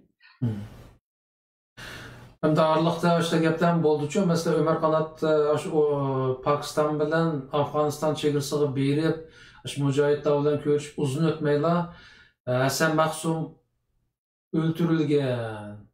Şuna bu işte guman var edilen nimeler yazılı vardı. Mesela torlarda görüyoruz değil mi bundan esnane? Endi ama nime kelgan chaqda buni o'ylab men jiq anglab ketdim shu zot Ömer Kanat baş qildi deydigan gaplarni. Onda bo'lmagan holatdami bu Pakistan devlet bu ne bilen nayeti pek yakın. Xitay bilen şunçuk yakın. Pakistan aşı territoriyadaki tunji qatimli Xitayga qalti so'gan bir devlet. Ziyaul Haqninki patlatishdan keyin Xitayga to'liq el olgan bir millat. Bu nimada endi Pakistanning o'zimi elbette bunu yığıştırdı. O Ömer Kanat berip, uyat evvel egellep, hatta Hasan Maksum hükümet dep Amerika'ya yüzbesi, Amerikalı Pakistan'ın istihbaratı dep, Pakistan ulanı etip bunda yüzbesinin zürriyeti yok. O Pakistan yüzden bildi o Talibanların içinde Pakistan'ın istihbaratı var. Kim kayaya geldi, kim kayaya gitti. Benim daha köp anlaşımda bu Hasan Maksum'unki patlap ketken öylerde. Ya öy patlap ketmeklik. Bir öyde jig'ne chiqiladi. Bir qism odamlar vatan tarafga biz ijod qilaylik deb aytgan. O Hasan Maksumlar o vatan tarafga bag'langan Maksum emas o. Al-Qoida tarafga bag'langan Maksum. Bular yig'ilib oxirida shu Talibanlarninki eng cho'ng guruhli boshliqlari bilan yig'ilib Ondan keyin Afg'onistondagi Amerika bazasi hujum qilamiz deb shu yig'in ochgan gapirga yig'ilib. Yig'in echayotgan chog'ning o'zida o'z ichidan ikkiga bo'lib ketib, Uyg'ur talibanlari emas shu ma'vo. Umumiy Talibanninki gibi farqida. Umumiy Talibanlarninki Pokistonda turishliq, shu chegarada turishliq rahbar guruh vakillari. Ular muzokara qilayotgan chog'ning o'zida ondan keyin shu Öyünün içinde muzakir şu Talibanlarınki başlıkları yığıldı. Amerika armiyasiga hücum qildi degan bu istihbarat xabarini Pakistan hukumati yetkazgandan keyin, ondan keyin Pokistonningki saqchilari, o askarmi emas deydi asosli. Saqchilar atrofni qo'rishab, şunun bilan bu yerdan chiqqan odamni o'dillik bir boshdan chiqqanni atidiki, yana bir boshdan qurol topshirib taslim bo'lib chiqinglar deb buyruq qilgan. Qilayotgandan keyin shuning ichida, shu guruhlarning ichida yana Pokiston saqchilariga rasmiy ishlaydigan josuslar bo'lsa kerak. Ular qo'pib, ondan keyin AQShdan qochinglar deb AQSh tarafga qochishga mangdiganka. Hasan Maksum shu uyninki g'oltamidan echib qo'ygan bir AQSh bor ekan. Shu ishdan ketib chiqqan vaqtda o'g'izda qarg'ayib turgan saqchilar atgan Hasan Maksumda. AQSh tarafida. Pakistan saqchilari bo'lar. O endi bir kimga o'shib qolsa, qara, hamma chaplaydi-ku, tuhmatni tortib, o'sh adovatning hammasini chaplab akiblam, yosaqli chiqdi shu qarsang rost o'xshaydi deb ishilib qolish endi. Endi shu meniki tafsil anlaganlarim shu vaqtda azroqdan keyin Misrga bordim. Shu Hasan Maksumni o'ldirilgandan keyin bir yildan keyin oilam Misrga chiqdi. Şu Pakistan'dan kaçıp bağlarla bilen görüştüm. Ondan keyin şu Hasan Maksumla özara etişqayyadiki, yaqi mücahit ballar bir-birle etişqan işlajıq bolğan. Ular bilen görüştüm. Yara bedellerki yarını köstür guvahını ötken ballar var. Demek o işlerin özü eleki kulaqdan kulaqqa anglaplam, eleki vay muşu hain, muşunda qitke depla bu çaplayadigan işlemi yaman eğer hem de Uyg'urlarning ichida. Endi o Ömer Kanatning o'zi muxbir bo'lgandan keyin albatta urush rayoniga borgandan keyin CIA'ga munosabatli bordi. Ko'rgan bilganning hammani bir boshdan Erkin Osiyo radiosi yetkazdi, hin bir boshdan CIA'ga yetkazdi. Undaqlik o'zbekistoncha qilolmaydi. Ammo Hasan Maksumning o'ldirilib ketgan ishiga kelgan chog'ning o'zida buni Ömer Kanat maxsus bayerini egallab berib CIA'ga deb qo'ydi. CIA kelib andan keyin Pokistonga deb qo'yib yana patiltyapti deb buni ko'paytayotgani haqiqatan sal naq ketib qoldi deb qarayman Ömer Kanatga nisbatan. Ümit sizin qo'shimcha qiladigan bormi? Ya bu vaqti yo'q. Hamda shu temamizningki başka temaga ötsek degan göz qarashdaman. Tamam. Biz hazırda şu Orta Asya'dan çıkıp olamadık. Hazırgacha kelmekçi bu iqtisodiy masalada. Hazırki şu bolayotgan ahvollargacha. Arlıqda Elshad Qodir degan do'stimiz bir puchur yetkazibdi bu yerda. Uyg'ur qonuni ma'qullandi deydi. Bo'lsa naq maydonda mush haqidami, mushning ahamiyati haqida bir to'xtalsanglar debdi. Men bugun bir kun xabar o'qidim. Bu xabarni ko'mabdiman, yangi chiqqan xabar o'xshaydi. Agar rost bo'lsa, buni tabiiy so'zlaymiz. Bu haqda program qilamiz. Ammo bu iqtisod masalasi bek muhim masala. Bu da'vo ishida bu nuqtaliq negizlik masalalarning birisi. Bugun gapimiz tugimidi. Hozir men degandek 10 savolning ara ikkisini so'rdim. Bugun yana davom qilgan o'xshaymiz qarindoshlarim. Onunga qo'shib, agar Elshad Qodir degan xabarni bir ko'rib, agar rost ma'qullangan bo'lsa, bu alohida bir xabar bu Uyg'urlar uchun. Bu to'g'riliq bir program qilishimiz kerak. Endi ma'lum temani yechdik, buning oxirini cho'qim chiqaramiz. Bular vaqt o'rlashtirishni bir maslahatlashib sizlar bilan bugun ichida buni oxirini chiqarishga tirishamiz. Agar Uyg'ur qonuni rost ma'qullangan bo'lsa, oldi bilan bugun ichida mushaqda bir suhbat qilishga tirishsak, qarindoshlar, erkin kasdan deydiganing bormi? Yo'q. Arz etmişim. Tamam, saat 11'den eşitdi, keşif qapti. Bugungi programmani o'shada to'xtasak qarindoshlar. Ama Elshad qarindoshimizning degan xabarni darhol bir o'qaylik, to'g'ri chiqib, rost bo'lsa bu ajoyib bir xo'shallanarlik shukdi. Hammamiz kutayotgan bir ish bu. Ertugun ishida yana ko'rishimiz pat arada qarindoshlar. Angacha Allohga omonat demoqlanamiz. Allohga omonat. Allohga omonat. Assalomu alaykum va rahmatullohi va barakatuh. Assalomu alaykum Uyg'ur jamoat. Assalomu alaykum va rahmatullohi va barakatuh. Hurmatli qarindoshim, bu kech sizdan emas. Huzuringizda hikmatli so'zlar. Kutishingga loyiq odam bo'lsalar, saqlash go'zaldir. Bosh ko'tarish uchun bir mezgil bosh cho'kirish kerak. It bilan ilishib it bo'lma. Agar ilishsang, yo'lvas bilan ilish. Ya sunsun bilak, yoki cho'ng'aysin yurak. Shamol qayoqqa kuchli chiqsa, shu yoqqa yurganni axlat deymiz. İnsanlar güllərinin arasında tikanlarning bo'lganligidan shikoyat qilguncha, tikanlarning arasida gullarning yaratilganligiga shukr qilishi lozim. Kishi o'zining kim ekanligini bilmoqchi bo'lsa, kimlarni so'yganligiga qarasin. Qilishga tegishli yaxshi, foydali ishlarni ertaga qo'yma. Erta bo'lishi, lekin sen ertaga chiqamay qilishing mumkin. Kema qirg'oqda eng bexatar. Ammo kemining vazifasi bu emas. Haq so'zni qilishga qodir bo'lamasang, nohaq so'zga bo'lsa-mu chavaqchanma. Bulg'angan muhitda uzun turgan kishining sap havoda beshi og'riydi. Kun ko'ray desang, kundan burun o'rningdan tur.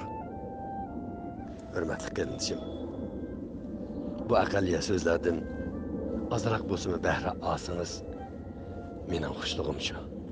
Assalomu alaykum va rahmatullohi va barakatuh. İlahi ya Rab, kötüleri ıslah eyle, tevbe nasip eyle. Kötü işlere bulaşmış Müslümanlara pişmanlık ver ya Rabbi. Hastalarımıza şifa ver ya Rabbi. Dertlilerimize deva ver ya Rabbi. Bu geceki tevbemizi ömrümüze kefaret eyle ya Rabbi. Tevbe ediyoruz, istiğfar ediyoruz. Haram ve günahlarımıza içimizden gelerek ya Rabbi. İçimizden gelmiyorsa bile şu anda günahsız çocukların hatırına ya Rabbi. Affedilmeyecek günahlarımız varsa bile sen Allah'sın. Sen Allah'sın. İstersen affedersin. Affet de kurtulalım ya Rabbi. Eğer ömrümüz kötü gidecekse, ömrümüzün bundan sonraki bundan öncekinden hayırsızsa, Allah'ım ölümü bize yakınlaştır ya Rabbi. Allah'ım bizi cehenneme düşecek bir ömür verme ya Rabbi. Allah'ım bizi cehenneme çekecek mal verme ya Rabbi. Allah'ım bizi cehenneme götürecek çocuklarımızı ıslah eyle ya Rabbi. Ya Rabbel Alemin ve Ya Rahman Rahimin. Yüzümüz kalmadı. Dua ediyoruz, bir yere gidemiyoruz. Doğu Türkistan'da Müslümanlar öldürülüyor ya Rabbi. El uzatamıyoruz, ekmek gönderemiyoruz. Oruç yasak Müslümana. Dünya susuyor. 3 tane dinsizin, 3 tane ahlaksızın dinimizde Ramazan'la alay ettiği şu günlerde Müslümanın orucunu yasaklayan dinsiz Çin'e kimsenin gıkı çıkmıyor. Allah'ım senden başka gerçekten sahibimiz yokmuş. Hasbunallahu ve ni'mel vekil. Senden başka gerçekten yardımcı yokmuş. Bize yardım et ya Rabbi. Bizden önce o Müslümanlara yardım et ya Rabbi. Namuslarını kurtar ya Rabbi. Ya Rabbi memleketlerini kurtar ya Rabbi. Canlarını kurtar ya Rabbi. İmanlarını kurtar ya Rabbi. Ölmüşlerimize rahmet eyle ya Rabbi. Günahlarımızı affeyle ya Rabbi. Hakkımızda hayırlı olanı nasip et ya Rabbi. Allahümme Rabbena ya Rabbena tekabbel minna ve şfi mervana ve erham mevtana bi hurmetil Fatiha.